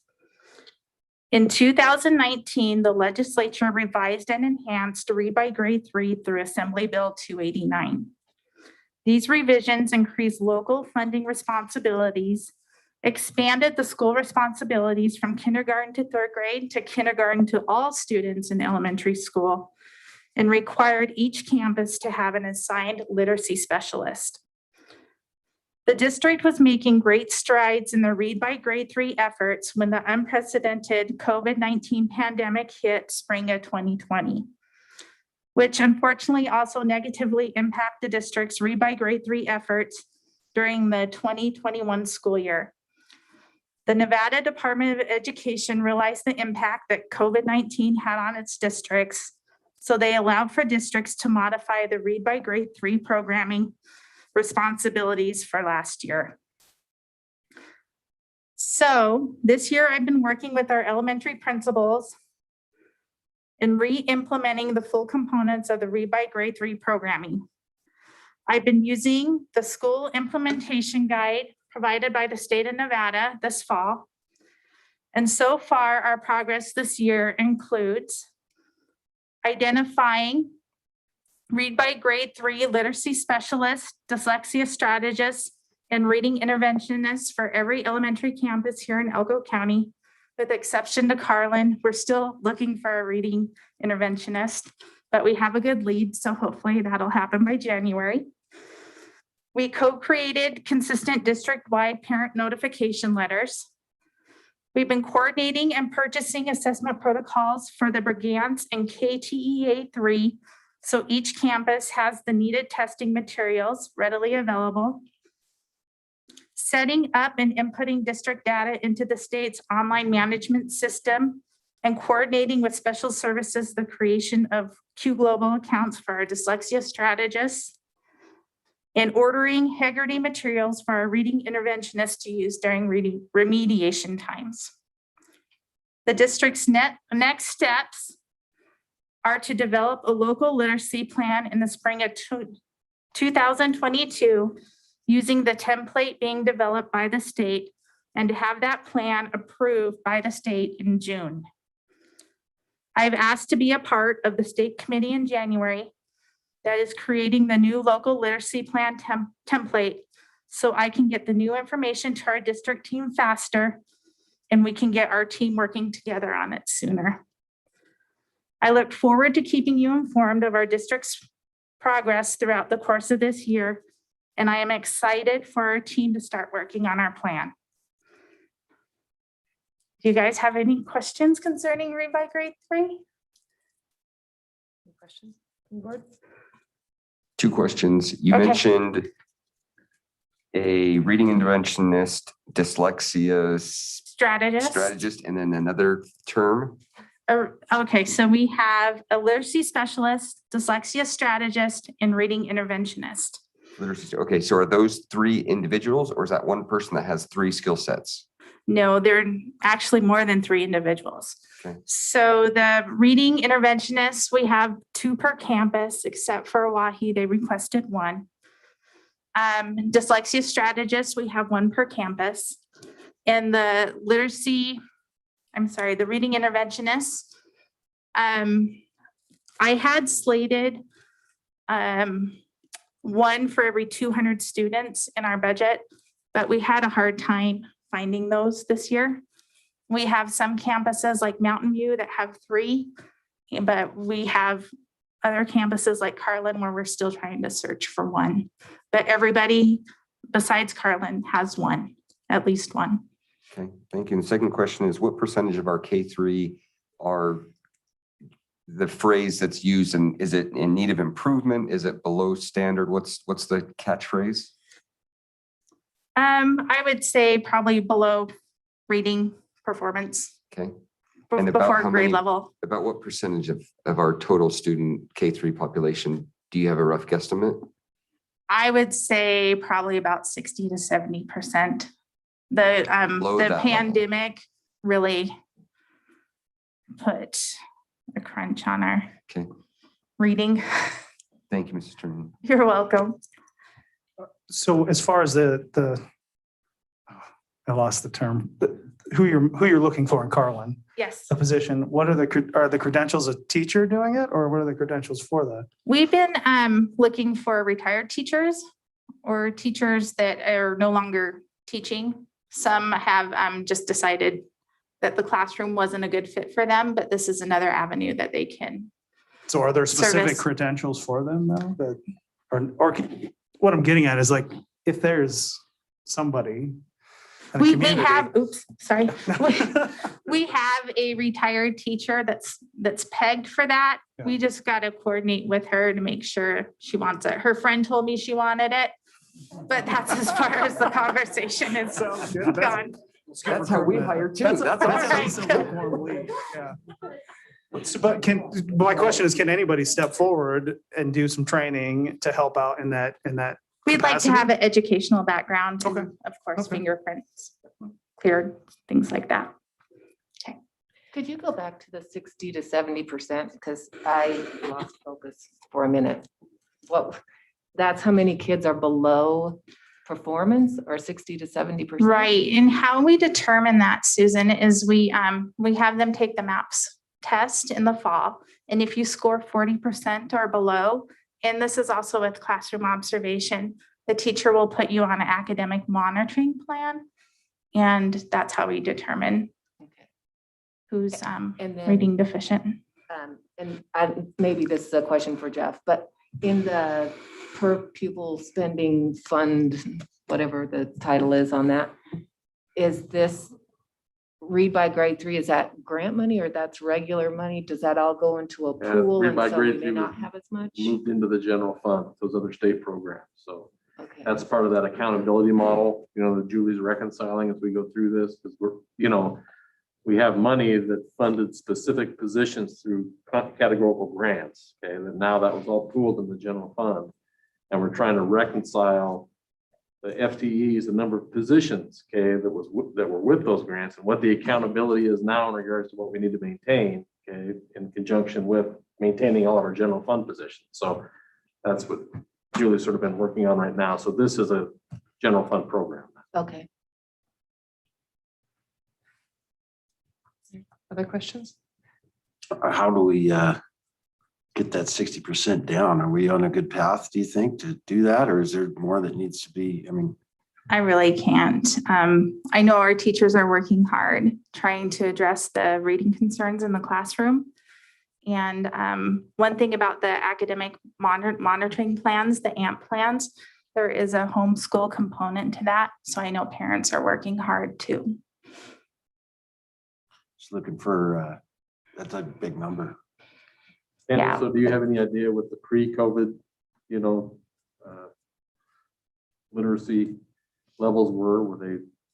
I don't have a global district, I would just have my campus. Yeah, what was it at Spring Creek Elementary? Well, Well, Spring Creek Elementary was 5 years ago, so, or 4 years ago, but I could talk maybe grammar. We were probably about 50, 55%. You're about what? 50, 55%. And it always seems like we had more AMP plans in the fall, naturally, and then towards the spring, we weaned them off. Can you attribute it to really anything? I mean, is it a lack of help at home and getting parent involvement or? Well, I think really through the pandemic, it was the online learning. And then how do you provide reading intervention to a student that's virtual? Well, but if we're going from 50 to 60, it's certainly a 10% jump, but it's not significant statistically. With the 50s already a huge number. Yeah, and I think too, you have some summer reading loss too that happens. We like to think maybe it's the test that they have to take. I do know in K1, and I hope I don't misspeak on this, but with the MAP test, it reads to the kinders and the first graders. And then I believe it's in second grade, the test moves to then the second graders have to read the material. So it goes from a listening reading to a reading test. So that kind of causes some difficulties too. Is there any like lack of material? Basically, I'm looking for anything we can come forward with to maybe help mitigate this. Honestly, I think our Wonders reading program is pretty comprehensive. Yeah. And plus we have some good supplemental materials out there. Like I said in my presentation, the Haggerty, and that's more of a phonemic awareness program that teachers can do with their students.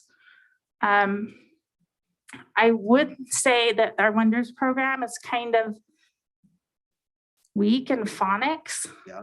And that's where the Haggerty steps in. I just think it just as going forward as a board, this is one of those things we learned about with a student focused student achievement goals to look at. That to me is a terrible number that certainly we could maybe look at improving on. So.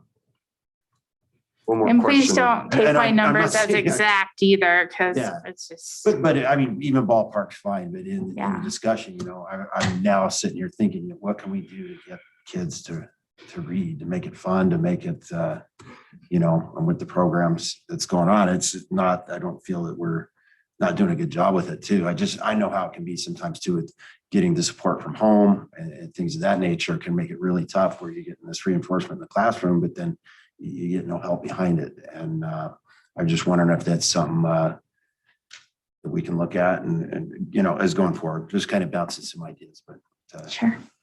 appreciate the information. How do our numbers compare across the state? And obviously I know that that's not necessary, but I don't want the public to think, oh my gosh, Elko County is at 70%. Is that consistent across the state? I mean, it's not like we're all of a sudden suddenly in this big hole, correct? Again, I can't speak Okay. specifics, but I'm assuming because we were all virtual and then semi-virtual and then in person, I'm sure we're all having some difficulties Thank you this year. again. You're welcome. All right. Thank you. And just as a parent volunteer that goes into the schools, it's been really fun to see the huge jump kids are making in reading just from the beginning of the year. So I know there's a lot of great progress, even though the numbers look like, whoa, here we are with, these kids that are struggling, but boy, our teachers are working hard and those kids are making huge strides. So it's fun to see even from week to week, or if it's a couple weeks between when I can get in there, it's great to see how much progress they're making so quickly. Yes, and hopefully in the spring, we have a completely different number to report on those. All That would be right. awesome. Thank you. Okay, thank you.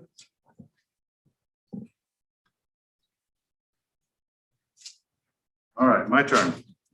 So a few items I'm working on along with a couple other individuals up here at central office, a couple other directors and coordinators. First off, I just want to talk with you about graduation requirements. State of Nevada graduation requirements will change next year, not by a lot, but the change that's happening. The main changes in the social studies area. So social studies requirements currently, seniors have to take their graduation requirement is a 1 full credit, so 1 full year of government class, American government. And the requirements starting with the 22-23 class will be a half a credit of government and a half credit of economics. In order to prepare our teachers to be able to teach that half credit of economics, that semester of economics, we need some textbooks for them. So I put together a committee. Actually, I just received all of the recommendations or volunteers, whatever we want to call them, from I have 4 teachers will be on the committee, so we'll start meeting after Christmas break in January, and reviewing our options for economics books, and also the state standards that are required to be taught in that course. Just kind of as an FYI, approximately 10 years ago, the state of Nevada went to the full semester or full credit of government requirement from the way that's going to be next year. So our teachers who have been around, our social studies government teachers have been around more than 10 years or so. They are aware of this, and we have done this before. But I guess on that topic, like the econ books, speaking as a former high school principal, when the state went to what we're doing now, we sent our econ books up to central office to be sent back to the depository. So that's why we're where we are right now. So anyway, I'll be working on that, and we will have those books purchased and ready for use next fall. Next, I want to talk about math curriculum. Mr. Zander mentioned that it's been a couple of years since we've adopted instructional materials, and in some conversations with Mr. Zander and the other directors and site administrators and teachers, we've determined that the next subject area that we're going to complete a full adoption is going to be math. Mrs. Turney, you and I have had several conversations about moving forward in this process, and I don't know that this is necessarily different, but time frame wise, what we've talked about, we want to convene our committee for this instructional material adoption this spring, with the intent of being able to narrow it down to the number of textbooks that we want to pilot before the end of this school year, so that we're placing the order for those this summer, so that we can start piloting right when school starts, rather than convening that committee right when school is starting in the fall and have it be, I don't know, November or something before we're ready to order. With the intent, then I sure hope some of these supply chain issues are solved before next year, before a year from now. But that is something that we've been talking about, is that if we have that in place, we'll be done piloting by the end of first semester in the fall.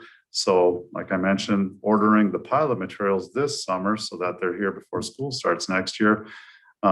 Next spring, when it's a huge order, because it's all of the math curriculum materials for the whole district, hopefully we are able to place that order in a timely enough manner that supply chain issues or not, we have those math materials prior to school starting for the 23-24 year. Those were the 2 curriculum and materials items I had. Do you have any questions about those 2? Surprise. Go ahead, Iron. When you pilot those, you do it in the classroom, like. Right. So the committee members, so it's like when I talk about econ, I only gathered 4 teachers for that, because it's one course at one grade level. So I have a Spring Creek High teacher, an Elko High teacher, and then I asked Carlin, Owyhee, and Battleborn those principals to work together and identify one teacher to represent those 3, and the same thing with Wells, Jackpot, and West Wendover. So the teachers who are on the committee are the teachers who go back and pilot back in their classrooms. So in the spring, when we pull together the math committee, we'll have representation from K-12. And then that's the intent, is that those committee members pilot those materials, and then we come back, we convene as a committee and discuss those materials as they're utilizing them in classrooms. So along that line, then, on the econ side, is the intent to have the government instructor teach government one semester, econ the second? So it's the same instructor for one class, or 1 year, I should say, but just 2 different subjects? That would be the intent. The big high schools, if for some reason they wanted to choose to have schedule kids separately for first and second semester, but that would only be the larger schools that have more than one section each period, which doesn't even happen all the time at the larger schools. But for the most part, yeah, that would be the intent. Okay. On the math curriculum in my visits with the site administrators, thank you, first off, because that came up probably 3/4 of the site administrators mentioned that. So I appreciate that. Because I'm not sure, I don't have the history and the experience there. One of the things that somebody had mentioned, one of the administrators, was rolling it in at a lower level so that it's consistent through that same program all the way through, versus everybody gets brand new textbooks and all of a sudden a 7th grader who was taught out of the Acme book is now being taught out of Xander book. Is that Kids in trouble. right? Are we looking at that? What I would like to do is have those discussions within the committee and gather feedback and input from our committee members. I can tell you when we purchased our English language arts instructional materials a few years back, and part of the decision was financial. Right. We purchased, I think it was K6 the first year and 7-12 the next year. It a little bit addressed what you're talking about. I don't know that 1 year completely addresses what you're referring to, but that very well could be something that happens for a variety of reasons. Okay, great. And at the higher ed level, it seems that electronic textbooks are the norm now. Where are we at on K-12? You mentioned supply chain issues, obviously, and Mac, I'm sure you're listening. Obviously, if we have a bandwidth issue, that's going to, prevent downloading. But how realistic is it to expect that our kids are going to be able to take this home every night instead of 7 textbooks? Well, I'll give you my own personal opinion is I think we need to keep in mind the needs of all of our kids. And there are kids who they need that book and that pencil in front of them. And they just, that's how they learn and that's how they're successful. So I think we need to keep those things in mind. And that again, though, I'm not in the classroom every day with kids. I'm not that math instructor. So that's where the strength of this committee is going to come in and gathering feedback from those teachers, those individuals who are right there with the kids every day. And, I mentioned Mrs. Turney and I discussing about going forward with this process.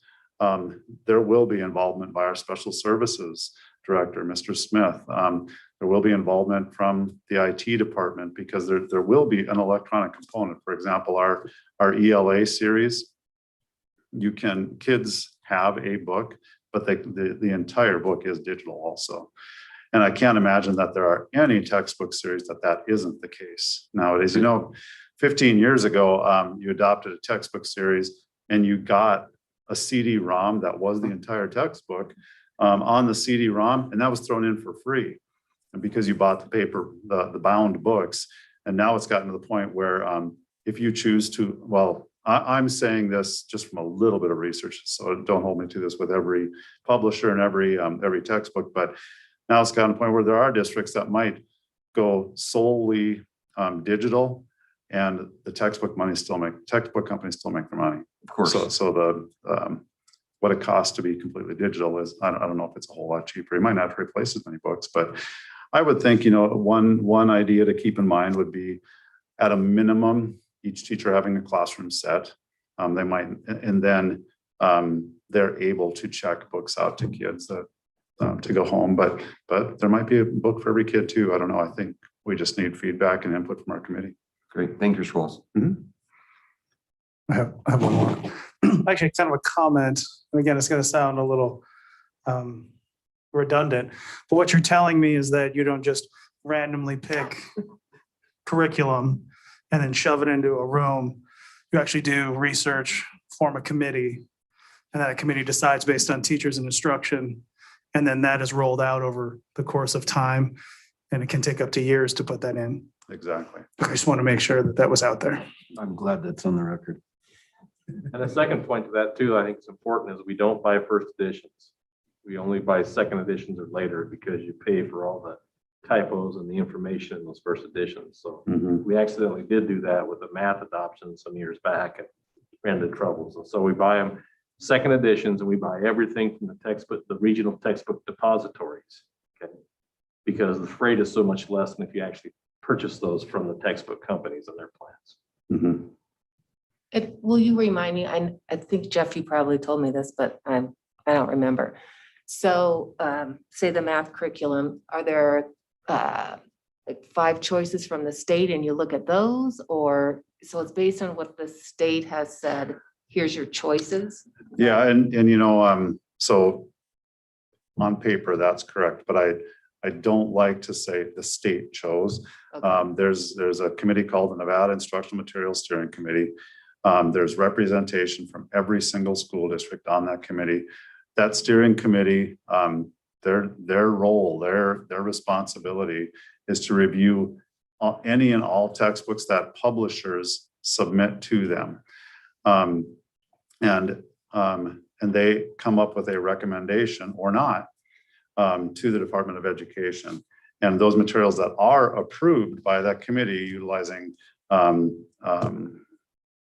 matching them to state standards and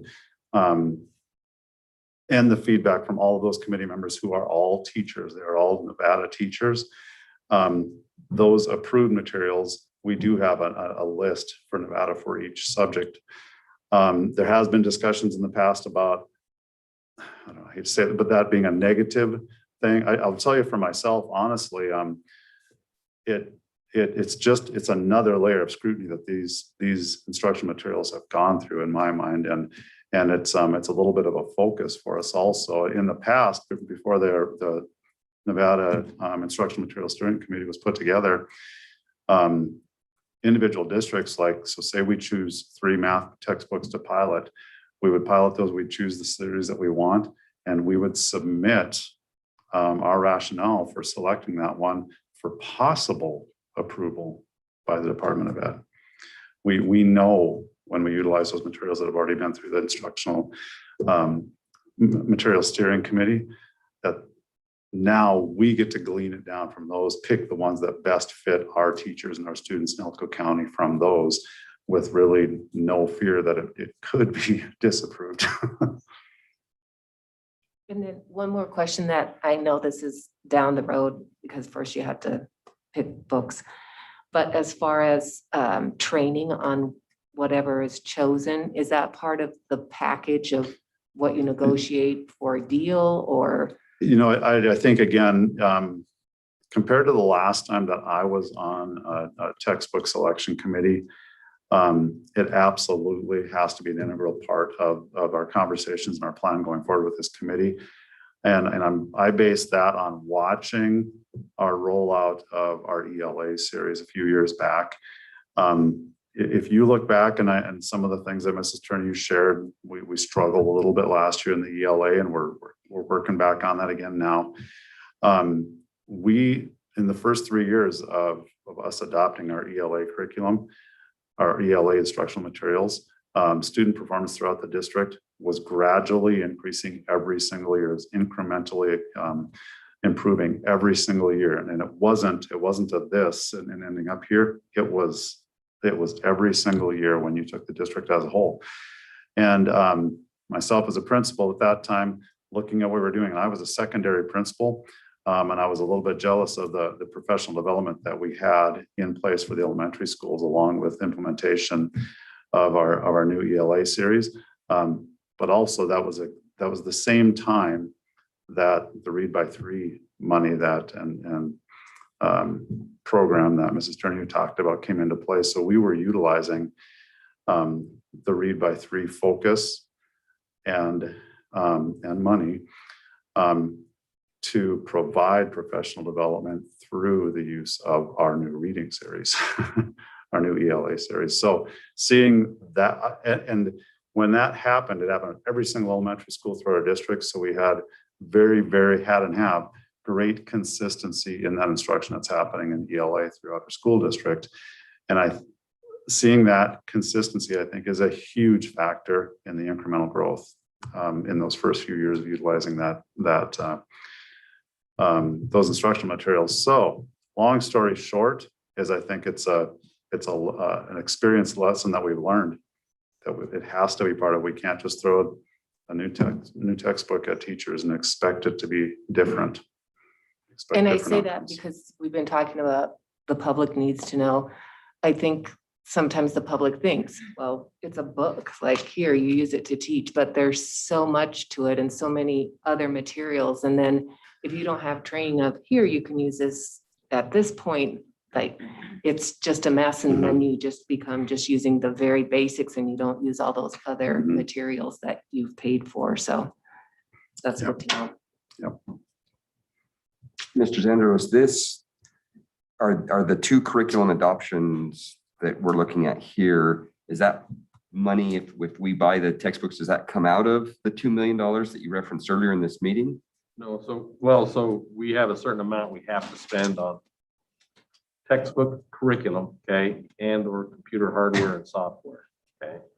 And so over the past 3 or 4 years, so we did a big textbook adoption, I believe, in 2010, and then the state adopted Common Core. And so we haven't adopted any textbooks over that period of time, waiting for the textbooks and trying to get second edition textbooks, okay, for those related subjects. In the meantime, then, I don't know, I think, so the last textbook adoption we did was English language arts. And the cost of that adoption was about $1.5 million K-6 and $1.5 million 7-12. And so when we did those big adoptions like that, we had to find other economies in the general fund to pay for the computer hardware that we needed during those years and use that textbook money specifically for textbooks. And so it's sort of a reconciliation where we're going to look at this. We're going to, in that textbook adoption cycle, there are years that are much less expensive, okay, than say mathematics or English language arts. Okay, so, and your comments earlier about digital versus textbooks, okay, that's a great conversation, because the crazy part about it is the textbook companies don't give you a break. If you just said we want to use the cloud product, they won't give you a break. So you end up with a textbook You're just and buying a access license. to the cloud. Exactly. So anyways. Is there a printed or a planned out? That's kind of a silly question. Of course, I'm sure there is, but do we have access to a planned curriculum rollout schedule? If I heard you right, the 10 years. The 7-year rotation, and Keith has that. And that's 7 years for every subject? Yes. Okay. So you have the 4 cores, and then our electives and CTE courses are broken into the other categories, split up because if you couldn't do all of those in 1 year. Right. So about every 2 years, we're having one of the main 4 cores. Is that what you said? Refreshed? Does that make sense? I'd have to look at the order. I mean, I don't think it goes math, English, science, social studies in succession, but I mean, close enough to. It's something like that, because that would cover every 7 years then, right? Okay, great. Thank you.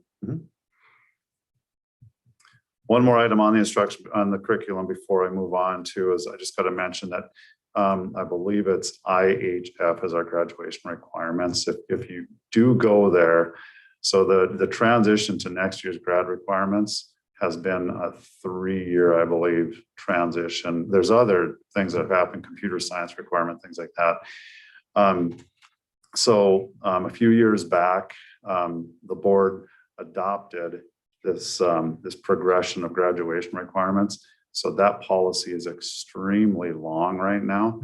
I will be rewriting that and presenting it to the board after graduation, so that we don't have to include this year's. We can, because next year's is the culminating point that we were working toward, that the state had developed. So I'll be rewriting that. So if you do take a look at that, it is, like I said, it's got everything that had been required over a series of years. So we'll be rewriting that and bringing that back to the board, the meeting after graduation, probably. Yeah, quick question about graduation, and is, for example, where this 1 credit requirement is going down to a half credit. Does that apply just to the freshman class moving forward, or do students have to adapt to that? Well, it's the class of 23. This year's juniors, right? Their requirement, graduation requirement, is they need that half credit of econ. Yeah. So and they have their senior year to get it. Exactly. So, okay. Exactly. I'm just curious how that worked. So technically, we could have implemented it a couple of years back. but we chose to go, there was those other, like the computer science requirements and stuff like that. So that's when I talk about that policy, where you see different graduation requirements each year for a few years. We were working our way to this point. So the only change from this year in Elko County for this year's requirements, next year requirements is that Econ Gov. Okay. Okay, next thing I want to talk about real quick, and it's actually kind of a favor I have for you guys, from you guys. First off, I want to apologize that I called it truancy board. Actually, what this board is an attendance advisory board. It's to be established in each county. Well, generally what they are advising on is truancy. So I always refer to it as the truancy board. It's not called the truancy board. It's the attendance advisory board. It is to be created in each county, and there is to be one member of the board of trustees, the NRS states, appointed by the board president. What I was going to ask is when in January, when you guys are determining offices for next year, if you'd keep that in mind. And it is supposed to be appointed by the president, but if I give you guys all kind of a warning, then the people who would like to serve in that capacity know about it and can maybe throw your name in the hat. So there's several different members from throughout the community, different offices throughout the community. And it is an appointment of 2 years. Gosh, I mean, I could read the statute, but it's an attendance advisory board to review attendance issues at schools through our district and kids with attendance issues. To give Josh this information, what days do they meet? You know what? So I think I'm going to characterize this board correctly in saying that over the past few years, it's kind of been an ebb and flow of the activity of this board. So a few community members will become very involved, very concerned. And if they're in the positions that have to be in this board, then there's a vocal proponent of the board convening and getting together, and that person or those people will contact the other entities to, hey, we need your rep. And then that committee develops their meeting schedule. Okay. I think, so when I say ebb and flow, I think the last couple of years, I think we've been down here, and I think we're moving back up with the community organizations that need to be represented on the board. The motivation, I guess I would say. So that schedule will be determined by the committee. Okay. So I'll be forwarding our board member, and there's a couple other members that are from the school district. One is a student from our district, one the parent or a guardian. And then the other representatives are law enforcement and from district attorney's office and things like that. I'll be forwarding our representatives to, I think it's the representative from the district attorney's office that's contacted us. So, okay. Thank you. And then the last thing, this wasn't on the list, but I remembered it earlier. Just an FYI, this is the year in our food service contract that we go back out with a request for proposals. So different food service companies will be able to submit their proposals to us, and Julie and I will be working on that this spring. Just wanted to kind of make you aware. And there's some deadlines that will be coming up as early as probably January for the first deadlines. It's like choosing a caterer for a wedding. We get samples. Most likely. Okay. Most likely. Just wondering. First meeting in January. Uh-huh. Yeah. That's everything I had for you, unless there's any other questions. Okay. Thank you. Thank you.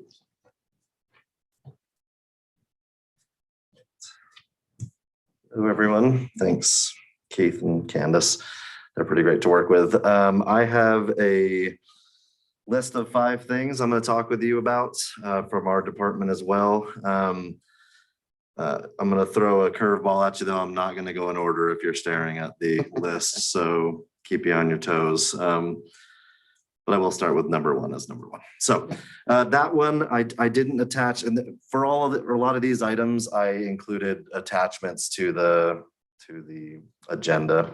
So hopefully you've had a chance to look at those things. The first item, there are no attachments. I just wanted to, a lot of these things I'm hoping to be able to familiarize you with. It's stuff that a lot of us are used to doing all the time, but just want to make sure you know how those processes work. So the NVSCSEL survey, which took a minute to, engrave that in my brain, but I've got it down now. That stands for the Nevada School Climate and Social Emotional Learning Survey.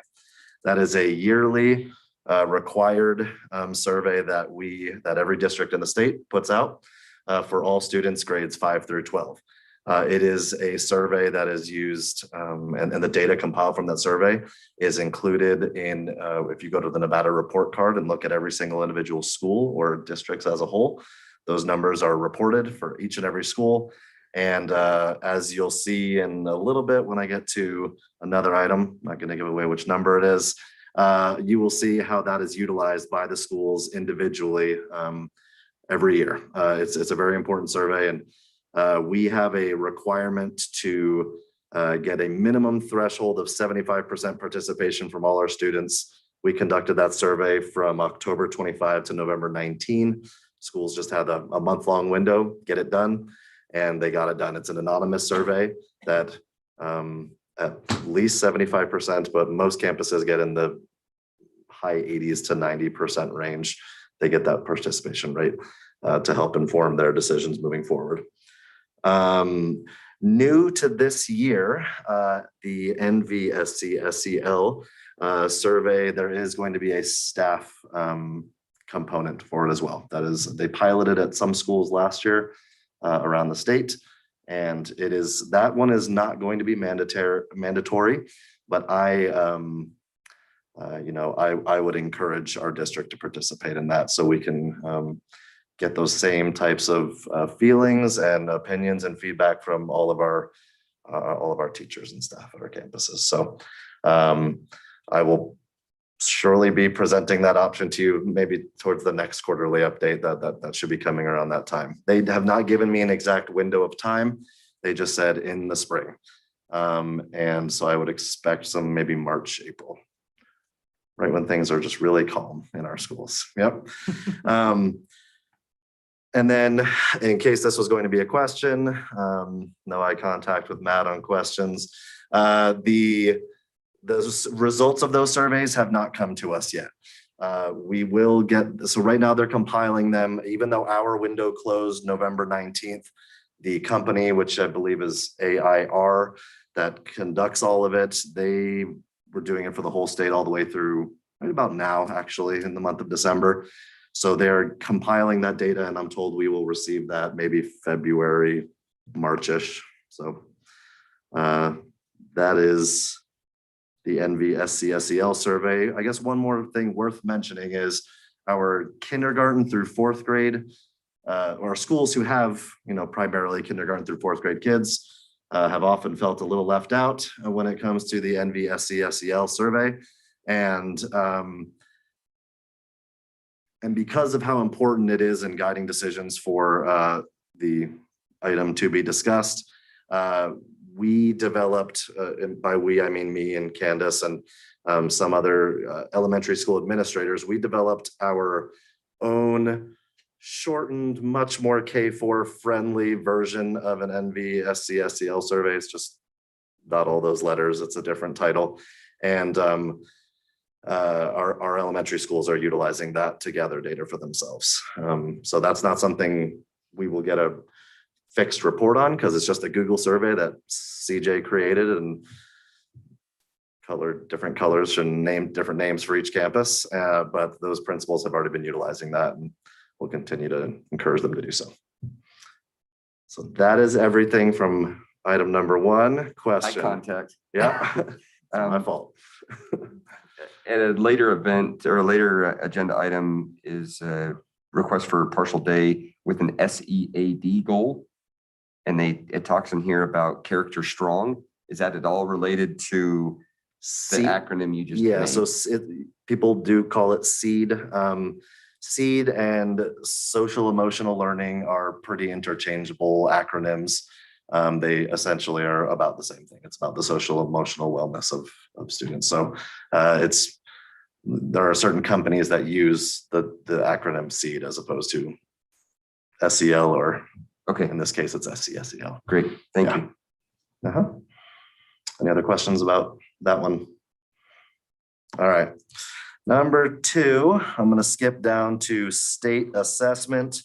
And I don't have a ton that I want to talk about. I wanted to make sure that there were no assumptions about what people knew and had questions about. So I attached the assessment calendar to the agenda. I also, this calendar has been on our district website since, I don't know, August. And it gives just a pretty good rundown of all the many assessments that our students participate in throughout the year. I can give you a little bit of an update on some of them, but more than anything, I'm just trying to answer questions for you. A nice companion that I probably should have attached to the agenda now that I think about it, maybe I'll have Cassie send it out to you. There is another attachment on the district website right next to this one that is a detailed explanation of what each of these tests is for and why we do them, and the purpose of having those assessments. Because lots of times, if people are not fans of standardized tests, this document could be frustrating. And sometimes it is, but there is value in each of those. And not every student in the district, as you will see, certain tests apply to certain grades. And so not everybody's taking every test every year. But where we are now is we have finished our fall administration of MAP. Ms. Turnahue talked about that a little while ago in regards to determining the reading level, the AMP plans and all that. That's derived from our MAP testing. That's a 3 times a year opportunity. The second window has actually already begun, and some campuses have already begun. Most wait until January or February to do that second administration because they like to get the longest amount of time between the baseline and the fall, and how much progress have we made to the end of that second window. So a lot of people will be doing that mid-January, late January, early February. Something that doesn't show up on here is with the ACT. We, in addition to the required ACT for all 11th graders in the state of Nevada, we in Elko County also will be doing the pre-ACT 9 and the pre-ACT 10 for all 9th and 10th graders in Elko County. Those tests have been purchased, and I think they've been delivered at this point. And what most principals are planning on doing is, because often when you test the entire 11th grade, there is some form of shutting things down for the day because the ACT is a lengthy test.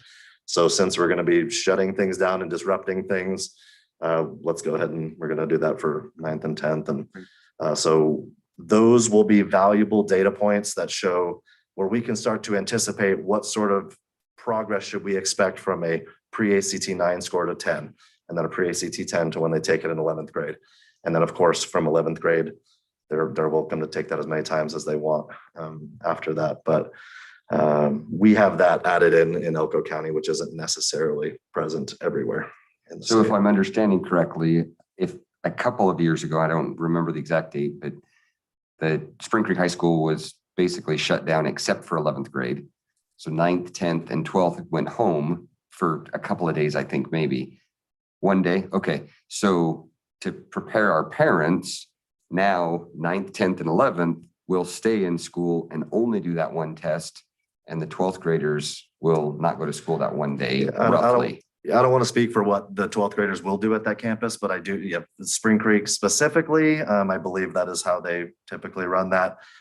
When I was the principal in Wells, we didn't send anybody home. We just isolated them to a certain area and they just didn't move around. It just depends on what how difficult it is to schedule things. I've seen it done many different ways, but yes, in that scenario, that is probably what will happen is my guess. But it will be relayed and emphasized to the principals that with plenty of time, plans for March 1st will be communicated to the families so they know what to expect and not have a curveball thrown at them a week ahead of time.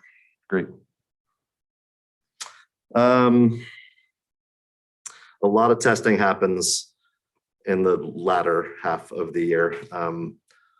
And those timelines are all on there. When you see things like February through May, it's usually April or May. Because once again, we like to give our students as much time as possible to receive instruction from their excellent teachers. and to make as much progress as possible before being, going under pressure, so to speak. You had a question, Jeff? No, I just say that makes sense. Okay. So, later time is a better chance at a higher score. Yep. So that is, I guess those are a few things that I just wanted to throw out there that maybe aren't entirely evident right away. Does anyone have any questions about anything from the testing or the assessment calendar? Okay. Alrighty. Item number 3, I wanted to share with you an exciting thing we've been doing this year. So I'm going to, I didn't even tell you which. Number 3 is the Administrator NEPF Training Series. Sorry, I buried the lead there.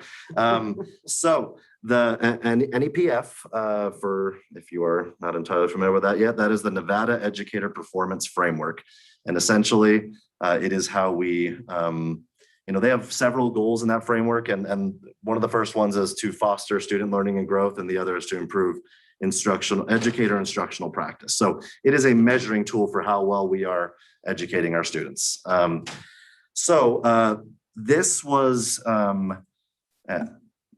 it's kind of the brain trust of myself and Dr. Negrete and Annie Hicks, who works over at the PDP. And every year at the end of the evaluation cycles, both administrators and teachers are asked, and we encourage, and we get really good participation. They complete a survey that explain basically where they just say how they feel about the NEPF. I really think it's great. I think my administrator's doing a great job. I think he or she is knowledgeable, or I think this is garbage and it's a number and that's all it means, and it doesn't accurately reflect my teaching, right? It could be anywhere on the edges and somewhere in between. So there are roughly 14 to 20 items that they take a survey on, and the surveys mirror more or less, from the administrative perspective and the teacher perspective, but they're speaking to the same topics. And we decided to have this opportunity for our administrators because there were several, 2 or 3 really critical areas that basically it felt to us like they were communicating that there was not a whole lot of trust in or value that they had in the system and how they're being evaluated and how they're doing the evaluating. Some of those numbers were concerning for me to look at, to say, wow, they just don't believe in it. And it's something we are hoping to, and I mentioned this yesterday in my interview, but it's something we really want to, the whole purpose of this is to be a tool, right? And a tool is only as good as the hands of the person it's in, and how much you believe in that tool and to do its job. So we decided the best place to start was with our administrators to help them learn how to more effectively use that tool. And so we started that back in November. The attachment I gave you has some information. I'm not going to read everything. There are some happy numbers on there that show that the people participating enjoy it. We did not mandate participation from our administrators, but we have more than half of them who opted in because they really wanted the experience and they really wanted to collaborate with their colleagues. The topics that have been discussed are there in the far right column of the chart. And we're going to continue to do that. We have monthly meetings. There's a component that, depending on just how things shake out, we'd like to maybe try to do some walkthroughs with one another to put into practice the things we're talking about in our trainings. And but it's been a very positive experience so far. Dr. Negrete and Annie have been just wonderful. The 3 of us talk a couple times a week about this and what we're trying to do. And you will notice the learning sessions coming up, the 5 dates that are there don't have titles next to them. And that's because we did not prescribe what exactly we wanted them to learn. We wanted to know what they needed help with, what they wanted to learn, where they most wanted to focus their attention. And we cater those things to what their needs are. And it's constantly adapting to what we're doing there. So it's been going great so far. Really, really proud of our administrators who've dug in and are doing it with fidelity. So I'm really happy, proud of them. And this is something that obviously, this is not a This is not a Justin 21, 22 ordeal. This is something we're hoping to spend a lot of time on in the future. Questions on that? All right. Okay. Can I just ask, Oh, yes. as far as the 21 site administrator, is there a reason why others didn't participate, or you're just hoping to get them at a later date, or? Yeah, so I would say there's various reasons. We have some administrators who, because of their location, they are the only administrator on campus and did not feel comfortable leaving their campus. This opportunity was offered during a time, and I guess that time is still now, where we have a whole lot of absences that go unfilled on a regular basis. And our administrators worry about abandoning, so to speak, their teachers in need. We have other new administrators who are very new and recognize that even though there are difficulties there, they got to be here, they got to do this, or their principal says, I got this, you got to go learn this. So during the summer, there will often be times where you don't have a choice. You're back on contract. We're learning together. We're going to be on the same page, consistency, we're going forward. Mid-year, professional development for most people, be it administrators or teachers or whoever, those are optional things that people typically do. And we try to give them opportunities. So yeah, we just made it available. We didn't want to force anyone into something that they thought might compromise what else they're trying to do. Okay. And a couple of schools, I will say, also were already deeply embedded in doing something with PDP and felt like it might be redundant. And again, not the best use of time. So a variety of reasons. Yeah. Yep. All right, number 4, I'm going to go down to the bottom one, the restorative discipline plan for possible approval. Unless someone has questions about anything that's on there, I just want you to know that this is a yearly thing that we do. Prior to, say 2019, so maybe the 18-19 year, this document used to be called the Elko County School District Progressive Discipline Plan. Since then, there has been legislature, there's been assembly bills, state bills. The word progressive has been mandatorily changed to restorative. And there have been many documents sent towards us over this 2.5-year period now, where we are making gradual changes to our restorative discipline plan. It still resembles to some extent what a progressive discipline plan is, but there are many restorative aspects to it. Most of the changes that were made to this document from last year have to do with, at the bottom of each page, there's the same repeated procedure for restorative behavior, because sometimes it's easy to fall into old ways and forget how we're supposed to be doing things. And so that's there on every page. And then the last 2 pages include a bunch of statutes and definitions and abbreviations. Those are all things that those last 2 pages really guide a lot of the changes that were made to this document. Restorative, so you'll hear it in a lot of different ways. There's restorative discipline, there's restorative practice, there's restorative justice, restorative is always the same word, but the rest of the time it's other things. They're all talking about the same thing. There is a lot of training and kind of implementation that has to happen for people to get used to this. It's a totally different model. It's something I thankfully came to Elko with a bunch of experience in. I think I had about 6 years of regular training on restorative practices. So I'm familiar with it, and our administrators are getting more familiar with it. This document, I was talking with Keith about it. We plan on making this look very different, because as I said, right now, it does still resemble to a lot of extents a progressive plan, just with restorative kind of requirements to it. We very much would like to make it more towards the restorative end, because that is where things are going and where we will be required to, to enact things from the state. So we plan on having a committee of sorts of different staff from across the district and different grade levels and that sort of thing, to make sure this still has the accountability piece that must go along with discipline, but also be very restorative in nature. So it is a document that has changed every year since I've been here, and I think will continue to change as the state kind of wraps its head around what restorative actually looks like as well. Another thing I did, sorry, another major change to this document is the third column that says applicable ECSD or NRS code. Lots of updates there to make sure things match up and apply to the column and the row that they're supposed to be in. And most of those, when I went through, they were all accurate. There are some that do not seem to connect right away, but I know it's the most appropriate place for it to be.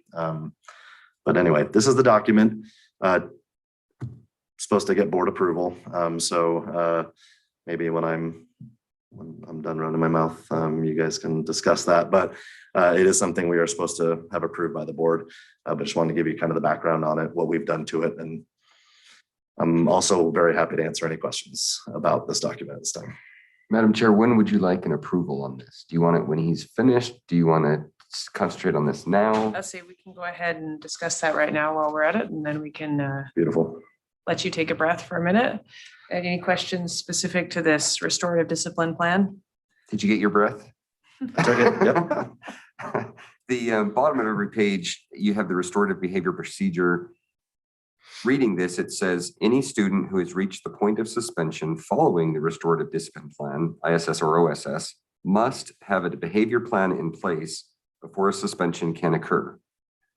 In reading that, as somebody not in the education field, I'm reading that as if you do X, you get suspended. So as a student, if I do X, I'm not actually going to get suspended because now you have to give me this restorative discipline plan. Could I ask you to read the following sentence before I answer that question? Absolutely. This does not apply to disciplinary actions where an OSS is mandated for the first offense. And I saw that part too. It does say a behavior plan must be created for a student following any suspension event. So, and then you have Senate Bill 89 referenced in there. So is that the legislative language? Because that would make sense as to why it was so confusing. See what you did there. Yes. That is all word for word from State Bill 89. Perfect. If I can tell you from it, so that's from you reading a document, if I can tell you what that looks like in practice, what that would look like, let me just draw your eyes to the second row on the first page, classroom activity disruption. That means that, for example, if the same student had his first infraction, we gave him somewhere between 1 to 3 days of detention for it. Then there was a second violation. We made parental contact. That student received anywhere from 3 to 5 days of detention, whatever that looks like at each campus. That means that before we get to the next one, that I, as a principal with my behavior team, will have met to discuss, hopefully not too long after second violation, because that third violation might be coming real quick. So we have a plan in place for how we're going to support that student, because you're right, that would be problematic if I disrupted class on Monday, I disrupted class on Tuesday, and I say the next time, and then on Wednesday I disrupt class, and it's, well, we're not quite ready for that yet. Like, that is on the administration and the behavior team to make sure that they take the time when that time comes to develop that behavior plan. Great. Thank you. Mhm. I appreciate that clarification. And then just I'm going to tell you one more thing, and it kind of fits in with this as well. One of the more restorative, one of the major aspects of restorative discipline is the, what do we do afterward? It's not just, yes, it's about prevention, but it's how do we bring them back in after, right? And that's where this have a behavior plan following any suspension event. So that could be whether that student progressively went from disruption up to step 3, or that could be someone came to school, had a bad morning and knocked somebody out. When that kid comes off of their suspension, there has to be a plan in place. There has to be restorative discussions. And there's a lot that goes into that. But the whole purpose is you are not an exile from our community. You are an important part of our community. And this is how you impacted others. This is how you impacted yourself. And this is what we need to do to make sure you are a productive part of our community and we help you succeed. So that's like a really quick concept of what the purpose of that is, but that's essentially what that's for. And I appreciate that. Thank you. Yep. The only other thing I had on this item was at the back, on the back page, the last page, I guess it is, where you have all the NRSs. Yeah. It may be good just as a best practice or however you want to phrase it, but somewhere in there, particularly during legislative years, to say that legislative language is in the midst of being changed. Because when I did look up some of this, it didn't match word for word with what this was. And so I was anticipating it to be word for word. So when it didn't, it just kind of raised a red flag for me of, okay, which one is now accurate? So just a disclaimer, I guess, of we're in legislative changes. That's going to happen. So Maybe a before it's codified. asterisk at the bottom somewhere or something. Maybe, and then maybe that's just minor because I'm a geek on NRS sometimes, but just a suggestion. Sure. That's all I had, I promise. For now. Question? All right, anything else on that item from the board? I just have a quick. So I just want to make sure confirming that. So is this available? Once this is approved, this is available to anybody, or how does this get distributed? Oh, it's an awesome question. It's actually already on the district website. And I guess this would be helpful for you to know as well. Prior to bringing it to you for approval, it wasn't the CJ show. This is me having you approve it and posting it to our website is the final step, so to speak, of the requirement that we have in NRS. The other requirements prior to bringing it to your attention is I send it to all site principals. They take it to their committee at their school. They review it. They let us know if they have any suggestions for revision or any issues with what's there. We take those revisions under consideration and we either make them or don't or talk through them. There were not many revisions. There were a couple of very minor like edits, more than revisions, I would even say. And then we take that, we bring that to you, and then on their end, they take what we've said we are good with.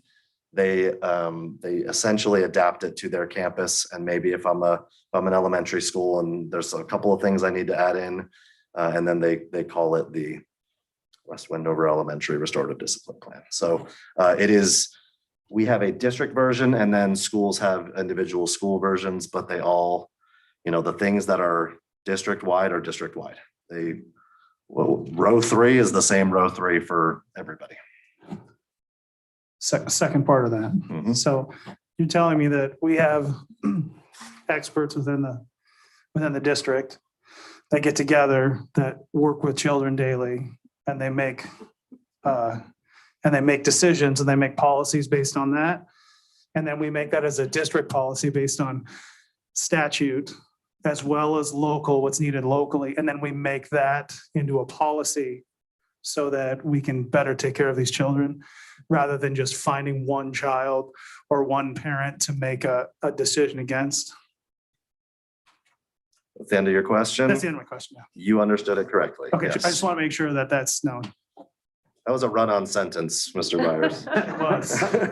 No, there's a lot of semicolons and colons. Sure. Yeah. A lot of Thank you punctuation. for helping Gotcha. me understand that a little better too there, Dr. Byers. I'm just trying to summarize it so we can I all appreciate it. understand that we don't just make up stuff willy-nilly, so. It is very important to reiterate that administrators do not make discipline decisions off the cuff or based on who that kid is because that child has been difficult at times. There are processes, there are progressions, there are, and especially if it ever gets to a serious, like a serious offense in nature, there is almost always a phone call up here and we discuss situations together so we can make sure that we can sometimes remove emotion from that situation and come up with what is the right resolution for that situation. That's on a daily basis, those things happen. Thank you. You understood correctly. All right. Chair, Yes. I'd like to make a motion that we adopt the restorative discipline plan for the Elko County School District 21-22 school year as presented. Thank you. We have a motion and a second. Any discussion? All right, all in favor of approval, please say aye. Aye. Any opposed, nay? Chair votes aye, and that plan is approved. Carry on. Thank Mr. you. Anderson. And you are almost done listening to me right now. So the last item, if you've been keeping track, is the school performance plans. So not all that long ago, I presented a much longer version of the 6 slides that I attached to the agenda.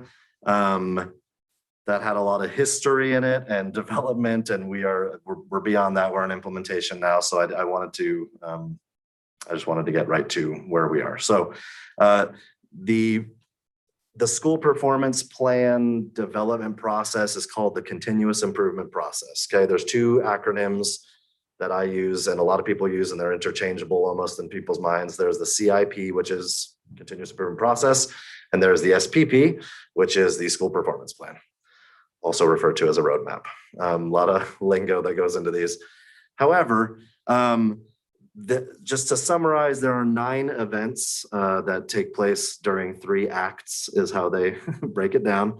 And I wanted to let you know where we are in that process. So I'm not going to go into, unless you got some questions that make me talk about it. I'm going to summarize.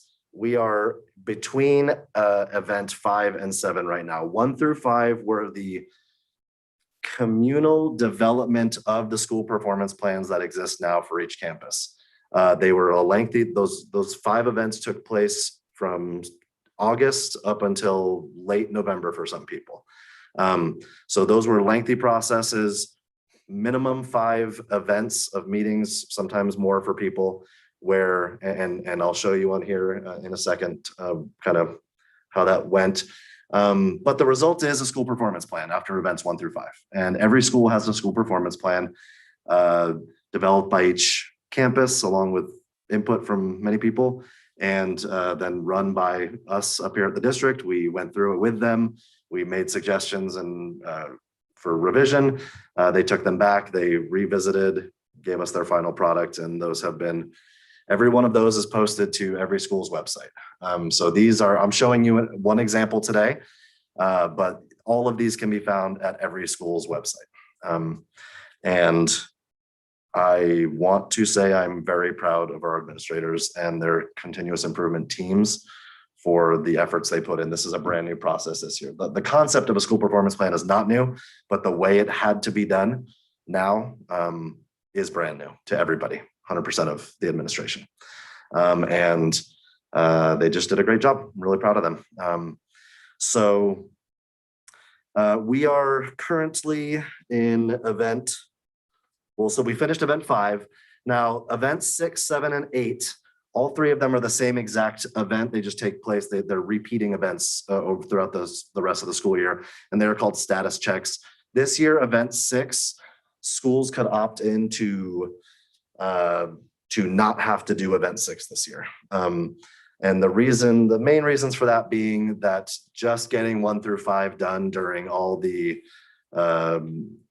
COVID absences and difficulties that were presented really made it tight just getting it in the time frame. A lot of schools didn't get their SPPs done. They were required to be turned in by November 30th, and we met that with everybody. But not implementing it until around that time meant that was right around the time we were supposed to do status check 6. We applied for waivers, they were granted. So the first actual status check that is going to be due is sometime in early March. I think it's March 4th, if I'm not mistaken. So that will be the deadline. Schools will be working on their status checks, and the pages on the bottom are not numbered appropriately, but the one that says 12 at the bottom with a zoom in of event 6 is so you can understand kind of what they'll do as a committee. It's a much lengthier process than just filling in those boxes, but the idea is they will be doing a check on how they are doing with their plans and implementing them, and what struggles exist. Is this a train wreck? Do we need to do something different, or is this going well? And let's keep the momentum we got. And that's going to happen at every campus. I invite you, if you would like, and I've already told the principals I will be extending this invitation to you, so no surprises. If you are interested in seeing what one of these events looks like, please feel free to reach out to a principal, and they can let you know when they're going to be having their CI team meeting for status check event 7. And I'm sure they would love to have you sit in and listen to the great work they do as they talk about their school performance plans. So those slides are simply an overview. I do have one example of an SPP I wanted to show you. Does anyone have any questions just about the process itself before I show you what a finished SPP product looks like? I guess that would be an SPPP if I had a product in there, huh? All right. So this is, and kudos to our principals. I said, hey, is anyone willing to let me use yours for the board meeting? And double digits said, yes, you may use mine. Please feel free. They're proud of their work and they ought to be. So not because it's any better than any others, I just thought this would be a good one to use. I'm showing you, and I'm not going to spend the amount of time we would need to really understand what their plan is. This is simply to show you, we're not going to analyze Elko High School's plan tonight. I just want you to know what it looks like, okay? In case you haven't seen one before. So after the title page, and you go down, there's demographic info for that campus, compared with district, compared with state. And then there's a student performance data area where it shows proficiency levels with the school compared to the district, okay? And those are gonna be different for every campus. It's the same chart, but just, whether it's an elementary or a high school or a middle school or whatever, it's gonna look different, okay? We have graduation rates, we have school. So over here, this one, that is, we talked about the NVSC SEL survey. That's where those numbers come from, okay? And it shows what that school has compared to the district. Here is a list of all participants on this team. You will notice on the right-hand side what roles were required. This being a secondary school, we're required to have a student on their committee. If you have tribal representation in the community, there must be someone from there. So this is the group that was responsible for collaborating to make Elko High School's wonderful plan that you're going to be looking at. This right here is event 2. It's called their outreach event. And that is where, after convening their committee, and discussing what their data plan collection will be, the very first thing they do is they hold a meeting with the community to try to get as much input as possible. This shows the various ways they tried to reach out to community members to participate. The way that was done was very different at each campus, how they decided to do community outreach, but that's what that section is for. And again, I know you want to read more. I know you do, but I just want you to get an overview. There's 20 something of these sitting on websites if you want to really look at them. I've looked at all of them. All right. So I'm going to do one introductory thing here as we go through. There are 3 what are called inquiry areas in every school performance plan. The first one is what you see in the blue row right there, called student success. Every school must have a student success goal or 2. In Elko's case, they refused to limit it to 1. They wanted to have 2, and so they have 2. And so you will notice in their case, they reviewed data from various sources. There are 3 kind of subcategories in every inquiry area. In the case of student success, you see them right here. The goals they come up with do not have to be from one or another. They have a lot of autonomy in deciding, what do we think are the greatest needs for our school in the student success area? Some people went with percentages on achievement tests. Elko went with, I will show you, because you go down here to part B where they show the goals. They wanted to increase their attendance rate, and they wanted to reduce the gap in GPA from their lowest quartile to the next, okay? And that came through extensive data analysis through all 5 events. Below the goals, there are improvement strategies, evidence levels of how effective that type of strategy is, the type of outcomes they're looking for, what action steps they will take for each one of those strategies that they'll be utilizing. And that is kind of how, again, we're not gonna read every single bit of it. And then there's a section for equity supports where it talks about with every kind of special category, whether it's EL or foster or homeless or free reduced lunch, what sort of things they're doing specifically for those groups that require a little more attention, okay? So that was inquiry area 1. Inquiry area 2 is adult learning culture. Every school must have an adult learning culture goal. So same exact process. They review data, they come up with a problem statement. What are the critical root causes? And they determine that their goal is going to make sure that their core content teams have common assessments across them. So all 4 biology teachers, that's just an example, would have a common assessment across the board. So they know how they, as a school, are doing, and it's not just this teacher knows how their kids are, and they use a different assessment. So I'm not sure how that matches up to this assessment. They want common assessments so they can more accurately track their students at the school. Improvement strategies, outcomes, etc. I'm scrolling down to the 3rd inquiry area, which is connectedness. And this is about how either the students or the staff or the family and community or some combination of all of the above connect to your campus. There has to be a connectedness goal in every school performance plan. Okay. Same, they went with 2 goals. And again, same process, data analysis, root causes, all that. And they took survey data from the NVSCSEL. And those were the most alarming numbers for them. And it all revolves around how students feel connected to teachers at their campus and adults at their campus. And they really are passionate about that. And if you've paid any attention to Elko High School's schedule, you know there's an advisory period, and literally everything they do with advisory revolves around making sure students feel connected to an adult and having someone they can trust and talk to. And that is the 3rd inquiry area. After that, they put what sort of funds they have available to help support those things. So that is an SPP, and every campus has one, and they're lovely.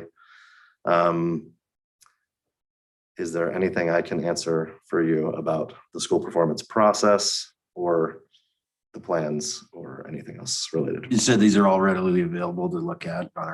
Yeah, there's one thing I would like to do, and I wish I could say it's there right now, Jeff, but it's not. They are not all in the exact same place on everybody's website.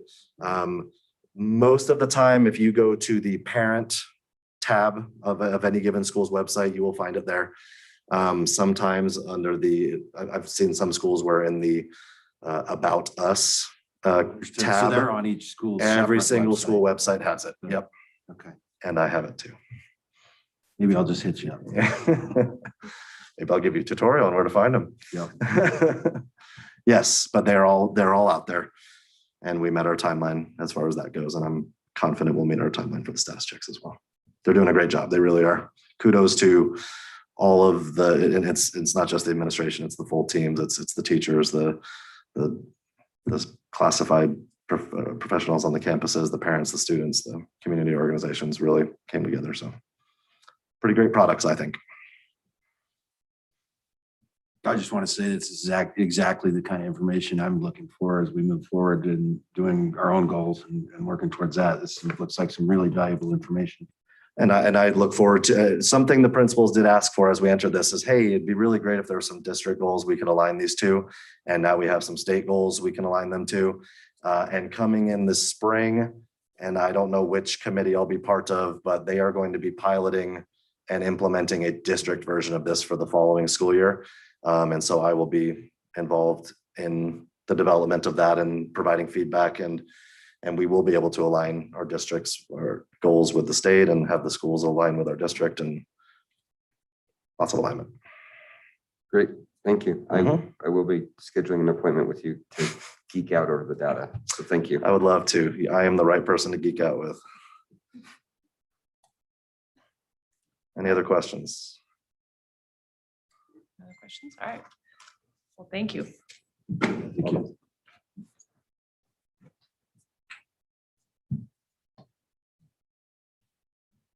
Just pull up my presentation.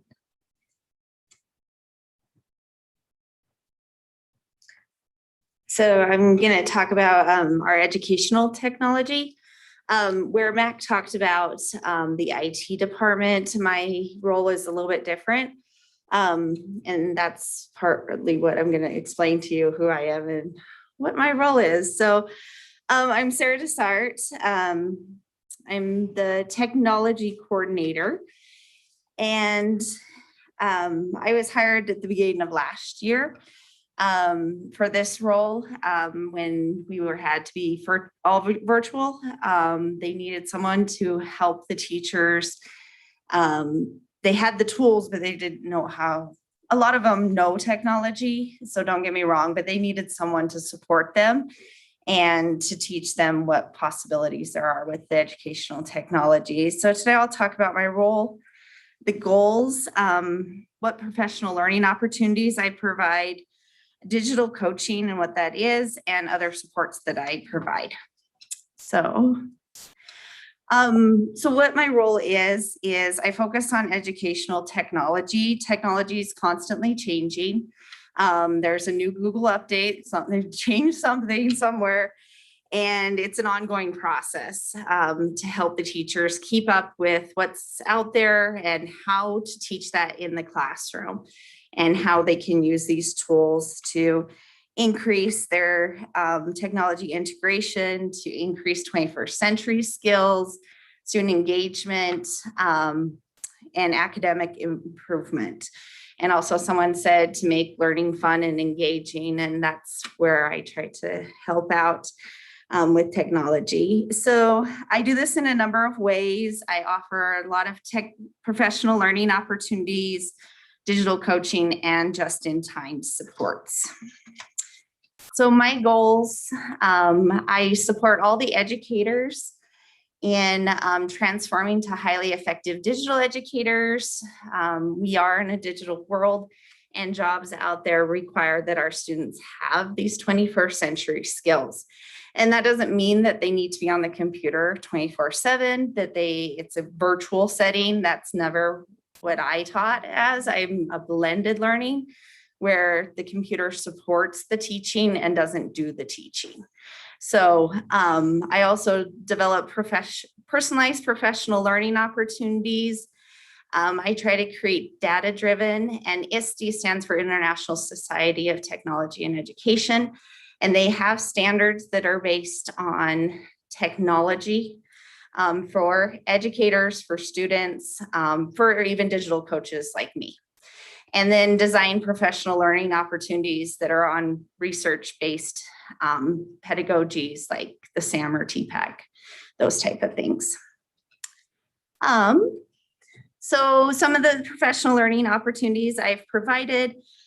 This summer, I did blended learning with Google. It was a book that went through how to it was written after the pandemic. So how to take what we learned about technology, but then bring it back to classrooms, and how to blend that type of learning to not just take last year as, oh, that was horrible, let's move on, but to take it and go, we've actually learned some stuff that was pretty cool that we can now blend with what we were doing. So just some of the quotes from people that took the class I put up there.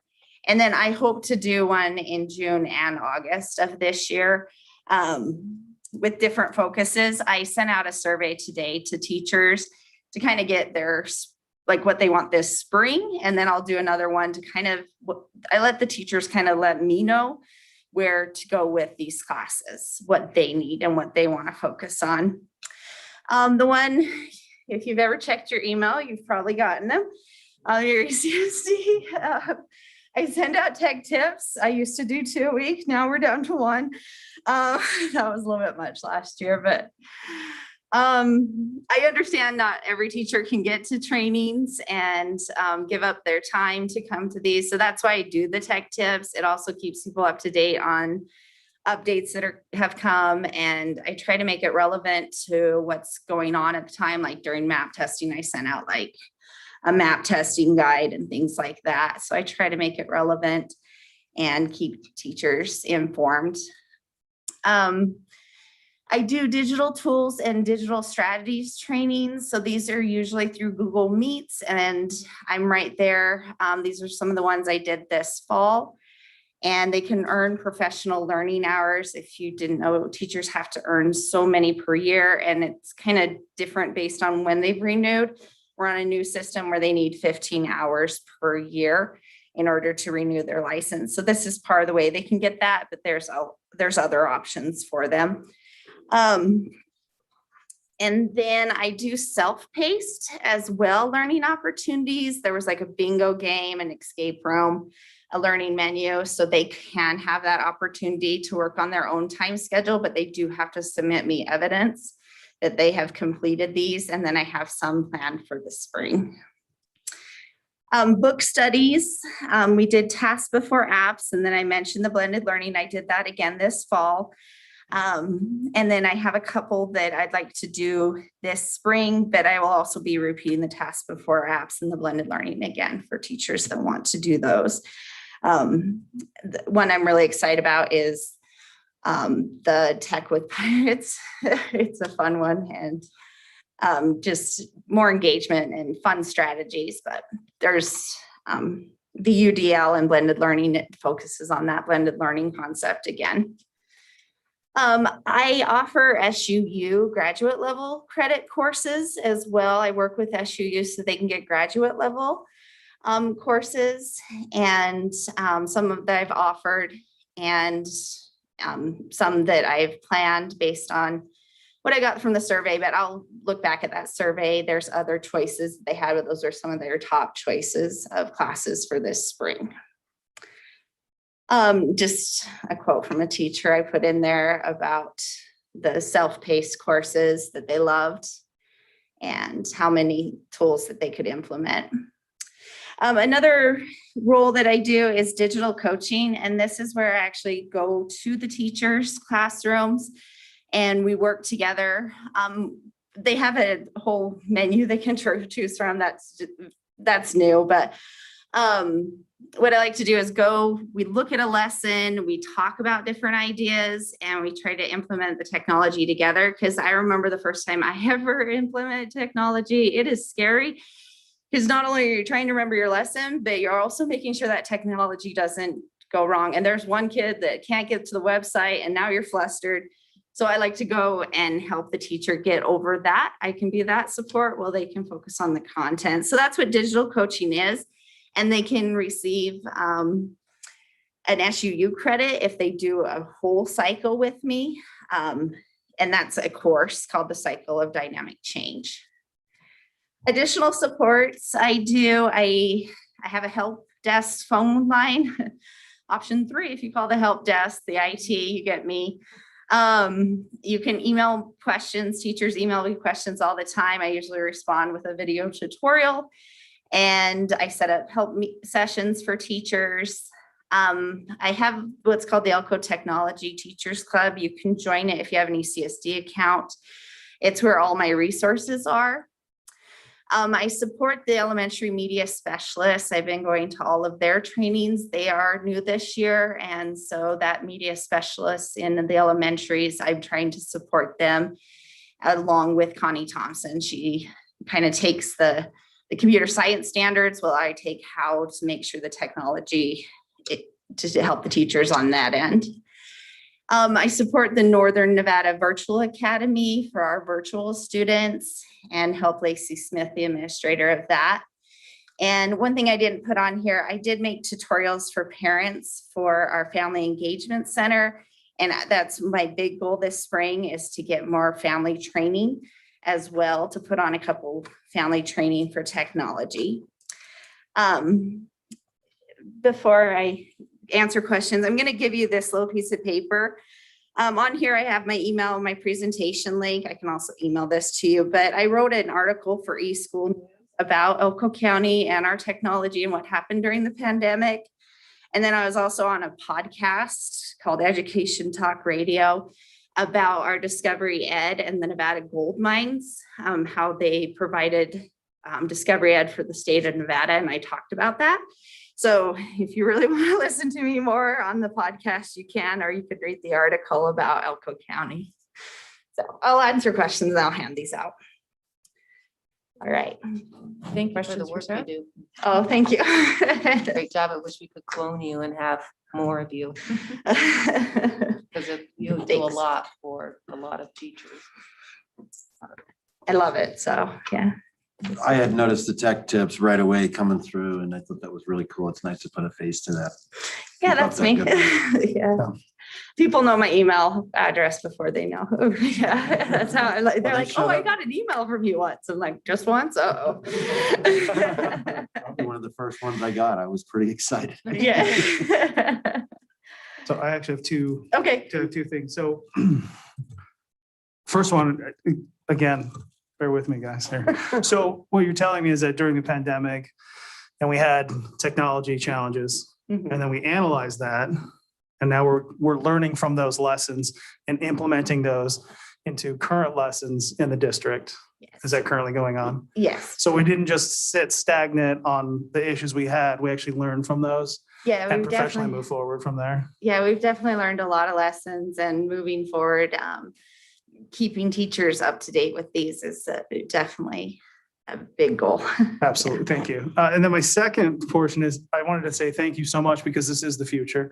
A lot of the tools that you have that you're implementing into the education side of things, I actually use in my practice as part of a current business. Yeah. And that I see used throughout the country as well. So it's not just a local or a randomly selected program. It's used nationally and internationally throughout the world, and we're implementing it right here in Elko County. So I want to thank you for bringing that in and to help people understand that. Yes, definitely. Thank you. Yeah. Thank you. Any other questions? or Thank you thoughts very from the much board? for everything you do. Okay. Thank I you. also would like to clone you because then maybe you could, have your second clone or third clone do parent teaching so that parents from home can say, I have no idea how to open Infinite Campus or whatever it is. And Anyone can call the helpline and I can, are you serious? Sorry, anyone can email me. I've actually met with parents online and to help them through it. And I would definitely like to set up trainings. And if you guys need any help, yeah. thank you. Thank you. Okay. All right. There you go.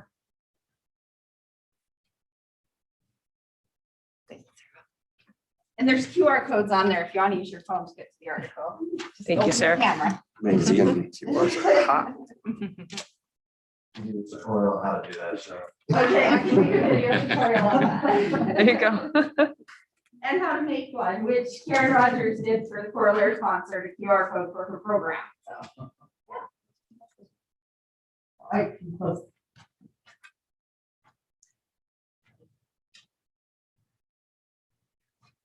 All right.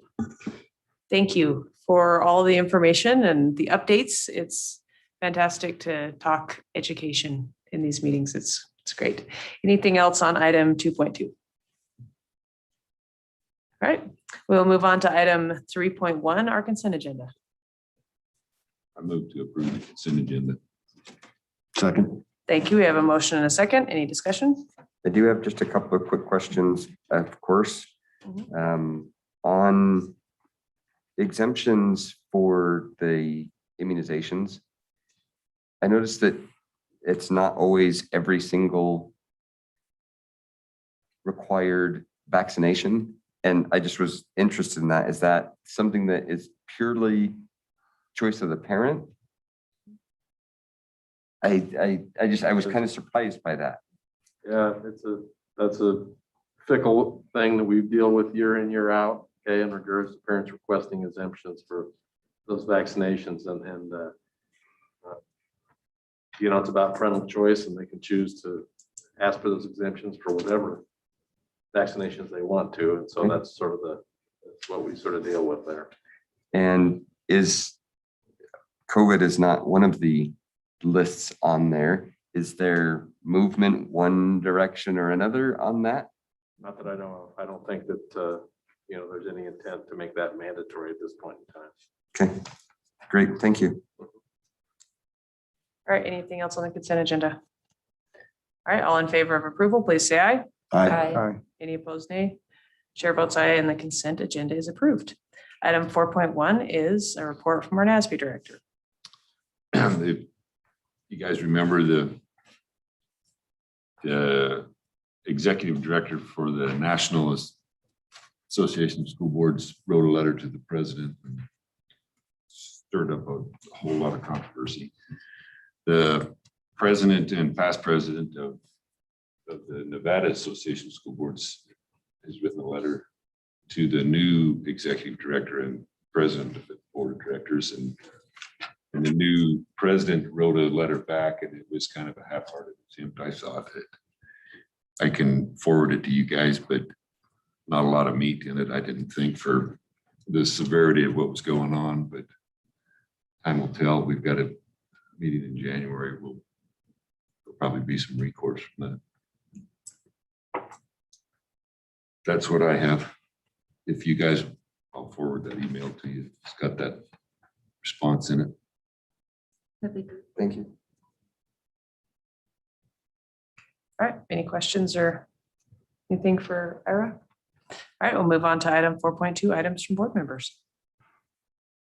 I'll start. I had a cool report to bring back from a West Wendover City Council meeting that I attended last Tuesday. We had the principal from West Wendover High School and the principal from the elementary school both applied for a grant from the city. The city has taken their income from the cannabis sales, and they earmarked 10% of it for community projects. And I know they've done a few other things with it, but we ended up with our schools picking up about a $20,000 grant for the elementary school from the city that's going towards camera systems to help with outside. They've had some vandalism issues and things, especially back in the playground area and when they were closed during COVID. So that should help mitigate some of that.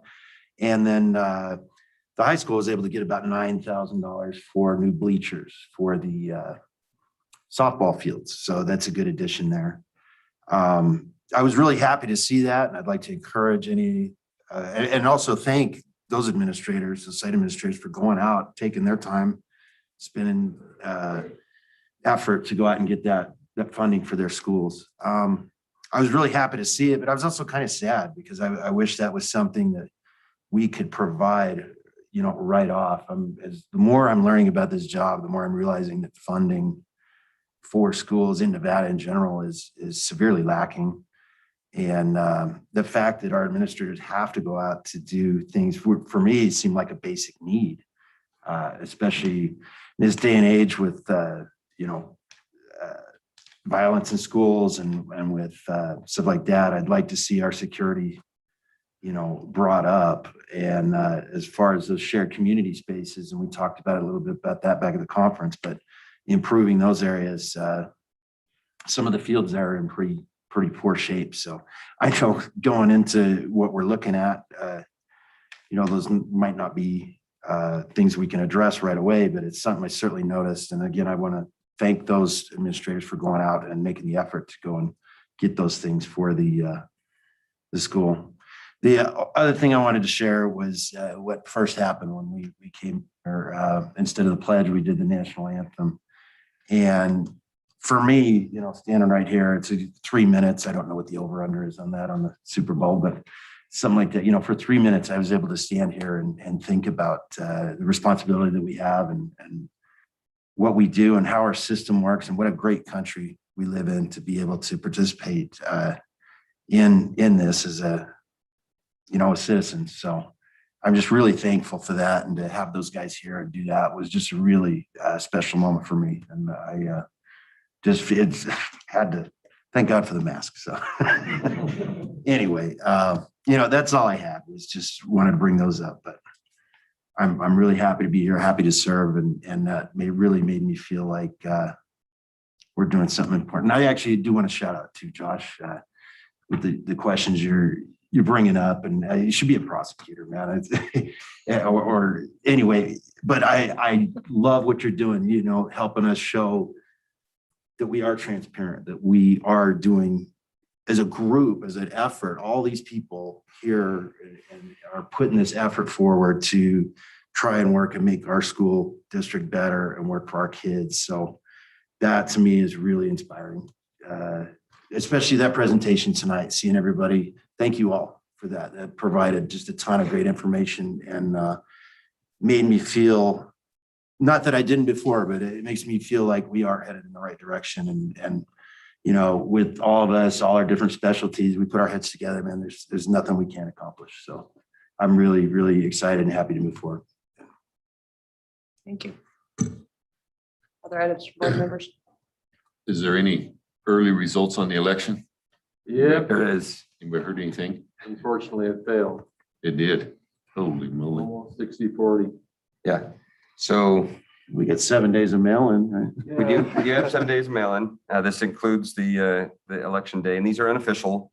However, it's a swing of 1,000 votes right now. Yeah. It's doubtful that 1,000 votes are going to come in. 3,800 votes were mailed in and received as of 7:55 this afternoon or this evening. So when you boil it down, turnout was 18.8% as of right now. So in essence, 12% of Elko County just set the course for the school district for a significant amount of time. Yep. And that's disappointing on the turnout for any election. And that's something that I've always kind of looked into on the government affairs side. But yeah, unfortunately, not the news that I was hoping for this afternoon. In fact, actually, I was surprised that it was not closer. I thought it would be much closer. In fact, I thought it'd be closer than pay as you go. So I clearly didn't read the communities very well. So disappointing. And I think that definitely gives us some direction that we need to go to on that side. Also, I've already talked with Marty, okay, or I texted with Marty.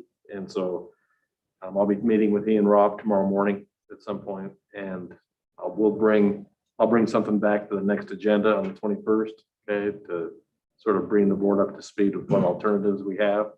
And then hopefully by then too, I'll be able to reach out to the clerk's office and get the breakdown by community. It'll be interesting to sort of see how that breakdown falls out. You know what I mean? See where we're at on that, but definitely disheartening. Okay.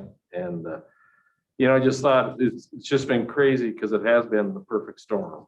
You know what I mean? Last year with COVID and not being able to get out and work with people, to that failing, okay, to this year, the fact that, mail-in ballots, the only place where people could vote with, physically was in Elko, okay? And then today, when people can actually go vote, okay, we get a pretty significant storm. And so it's really disheartening. So that being said, I'll talk with Marty and we'll put together a strategy and bring that back to the board next week. Madam Chair, if I may, I appreciate all of you that are still here and those that are still in, the internet watching. I know that we ask a lot of questions. I know that I'm really asking a lot of questions.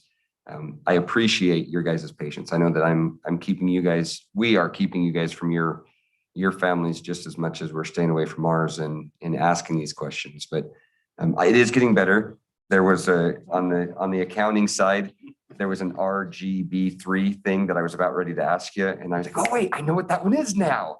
So thank you, Ms. Attorney Hughes. So it is getting better. We are learning. I might need a little bit more of an improvement plan as we move forward because it takes me a bit. But no, I just appreciate the board for their indulgence and really for all of you. And I know that the technology report was very long, but I think it's very needed. And it helps us to do our jobs better, which really is to support the kids and make sure that they have the best access they have and abilities. So thank you all very much. Thank you. Any other items from the board? I do. Just want to give a shout out to Spring Creek Middle School. Their drama team put together the Polar Express, went to that and it was, got these nice tickets, they stamped and everything. And I've never seen the Polar Express. So it was good. I enjoyed it. The kids did a great job. All the staff that was involved, it was a good production. Dr. Price does an amazing job out there with those That middle was school wonderful. kids. It's amazing. Anyone else? Yeah, I did. I have something. So as you can tell, I'm a little more active and vocal in what I'm saying. I'm just trying to let the community know what we do and that we do it, that you guys do it well, okay, and that you do it in very unique situations. Very disheartening, the news that we hear. So maybe these will fall on deaf ears. I don't know.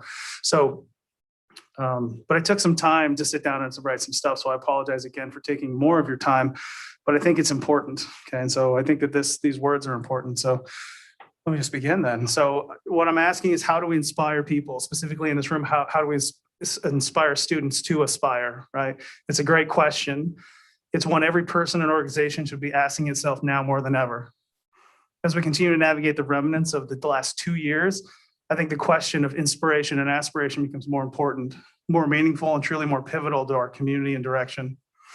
If we as a community want to come together to inspire our children to aspire, then there should be no cost too great. There should only be the question, what must be done?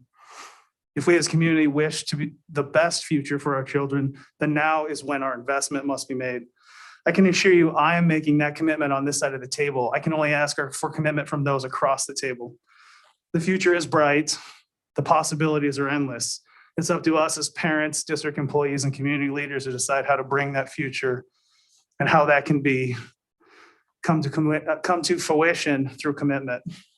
I just ask that people would commit a little bit more to the future of our children rather than the blame of other people. Well said.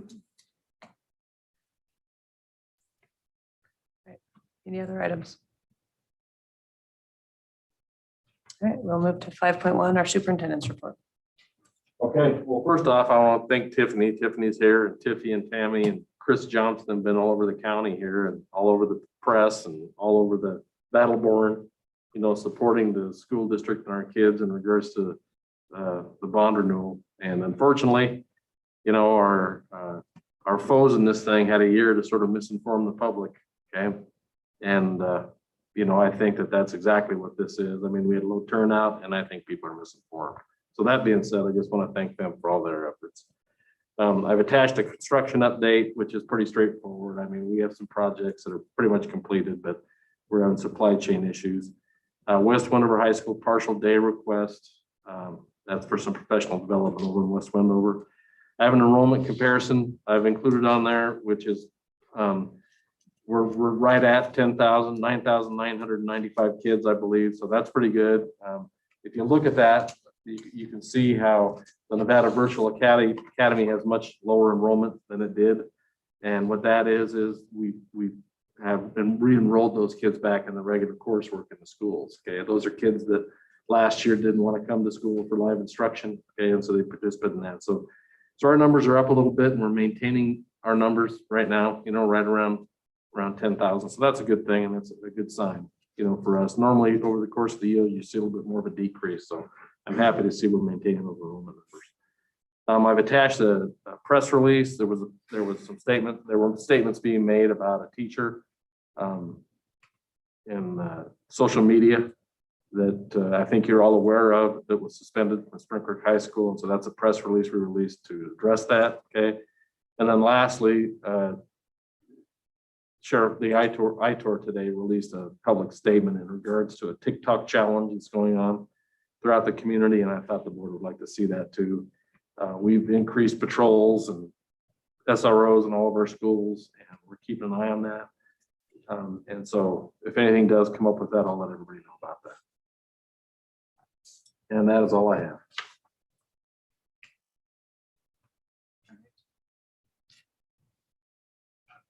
Any questions or guidance or thoughts for our superintendent?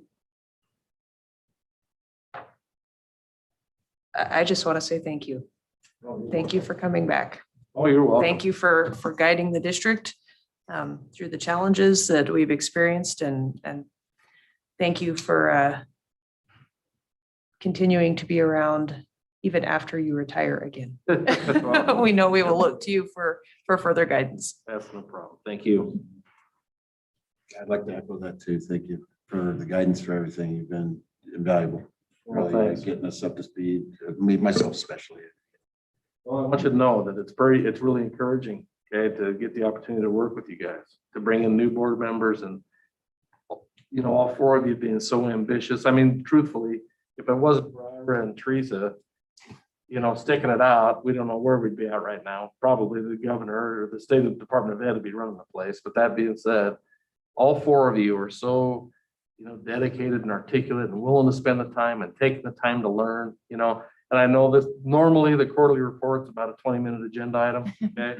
But this is the first time they've had the opportunity to speak for a while, I think, you know what I mean? But that was a good thing because that's what this thing's about. It's about educating everybody in the room so you guys understand that. Even, the interview process, that was a great interview process we had with both candidates because I think it enlightened board members in regards to, oh yeah, I never really thought about that. But what I'm gonna tell you is the day-to-day side of this thing, what these guys do on a day-to-day basis, okay, that's the big nut you crack up here every day, you know what I mean? Just because there's so much going on every day outside of, our aspirations in regards to setting goals and that type of stuff. It's sort of the day-to-day stuff you gotta maintain up here. So anyways, they're all doing a great job and it's been really encouraging. I mean, to hear the comments you're making and the questions you're asking and the transparency you're providing. I mean, I feel pretty comfortable walking out of here right now, I'll be honest with you. And so that's all credence to the 6 of you. And I want you to know that. And I appreciate you guys' dedication. Thank you. Yep. We'll move on to item 6.1, approval of the accounts payable. I'd like to make a motion, we approve the accounts payable. All right. I'll second that with discussion. All right. Thank you. We have a motion and a second. Now the floor is open for discussion. If I may, Madam Chair, thank you, Julie. I see you've already gotten prepared, so I appreciate that. Please remind me what ILO is. There's a number of like a dozen of them that say ILO and then a name. Yeah, so that's in lieu of. So if a parent doesn't have bus service, we'd reimburse for them to bring their child in. Okay, great, thank you. And there are two minor bills in here overall for Design West Architects. One is, I believe I'm reading this as pay-as-you-go Elko High School remodel, and another is pay-as-you-go Northside Gym addition. And those are going to architect firms. Is that a percentage of completion that they get paid on, or are these other projects that are upcoming? I believe they're in process. We pay them a percentage as the project progresses. They manage the whole project with the district, and I have those invoices if you'd like to see them. I'm no need to go into that detail. I just Okay. wanted to try to understand and see if there's something coming down the road that we needed to prepare for. Third of 4, Dr. Byers, Zoom fees. There are 7 categories or 7 notations to Zoom fees, none of them to zoom.com or whatever. No, okay, so Zoom is the program, Oh. not Zoom calls. So those are book purchases. Okay, I could not figure out why okay, that makes a lot more sense. Thank you. Great. And then this is not at all reflective on Cassie or the fact that it was shopping season for, Christmas or anything, but there are a heck of a lot of Wells Fargo charges for Cassandra Stalkey and in So- grants. Yeah, so all the grants expenditures go through the grants department so they can code them correctly and check them for eligibility and to track for just reimbursement purposes. So that's why they all go on her card. Okay. And those are all travel. Great. Hotels, conferences, airlines. Okay, thank you. I rest. Does that mean I can ask one? Please. Go Okay. ahead. Just one. So RBG3, I know what it's for, but every time it's the same amount. How is that? Is that the way the program's distributed, or how is kind of run me through? I'd Just for have to understanding. ask or If- look up if I the may, expense. I want to take a guess before Mrs. Turnahue answers. Are these payments for, let me find the term. Oh, I lost it. I erased something. Oh, that's not good. Okay. Here it is. Reading interventionists, dyslexia strategists, and literary specialists. It depends on what the amount is. If it's $5,000, it's probably the reading interventionist. Okay. Cha-cha. See, I'm learning. I'm picking it up. Thank you. All right, any other questions on the accounts payable? All right, any disclosures or abstentions? All right, I will be disclosing that I have a family member who is employed by one of the contractors who is on the accounts payable. So I will also be abstaining from the regular accounts payable today. All right. The motion is on the floor. All in favor of approval, please say aye. Aye. Any opposed, nay. All right, and the chair is abstaining, but the motion carries. The accounts payable are approved. We also need to have a motion to approve the accounts payable to Wells Rural Electric. I move to approve the accounts payable to Wells Road Electric. All right, Second? thank you. I have a motion and a second. Any discussion? I will be disclosing that I have a family member who is on the board for Wells Rural Electric, so I will at this point also abstain. All in favor of approving the accounts payable for Wells Rural Electric, please say aye. Aye. Any opposed, nay? All right, those accounts payable are approved as well. Well, we are to the final opportunity for input from the public. Is there anyone who wishes to speak? Please. And Susan, will you be my timer? Just a second. Thank you. Hopefully you won't need it. All right, well, thank you. My name is Dan Stevenson, before I forget. I would like to reinforce a couple things. I almost feel like you're loyal opposition, and I really aren't. I'm not. But before, I know it's disappointing news from the vote, but before you easily dismiss what that vote means and blame it on misinformation or other things, you may want to kind of look at why we ended up where we did this year. And I am very encouraged by the board members, and Teresa and Ira have put up with me more than most, but I'm encouraged as to the input and what's going on.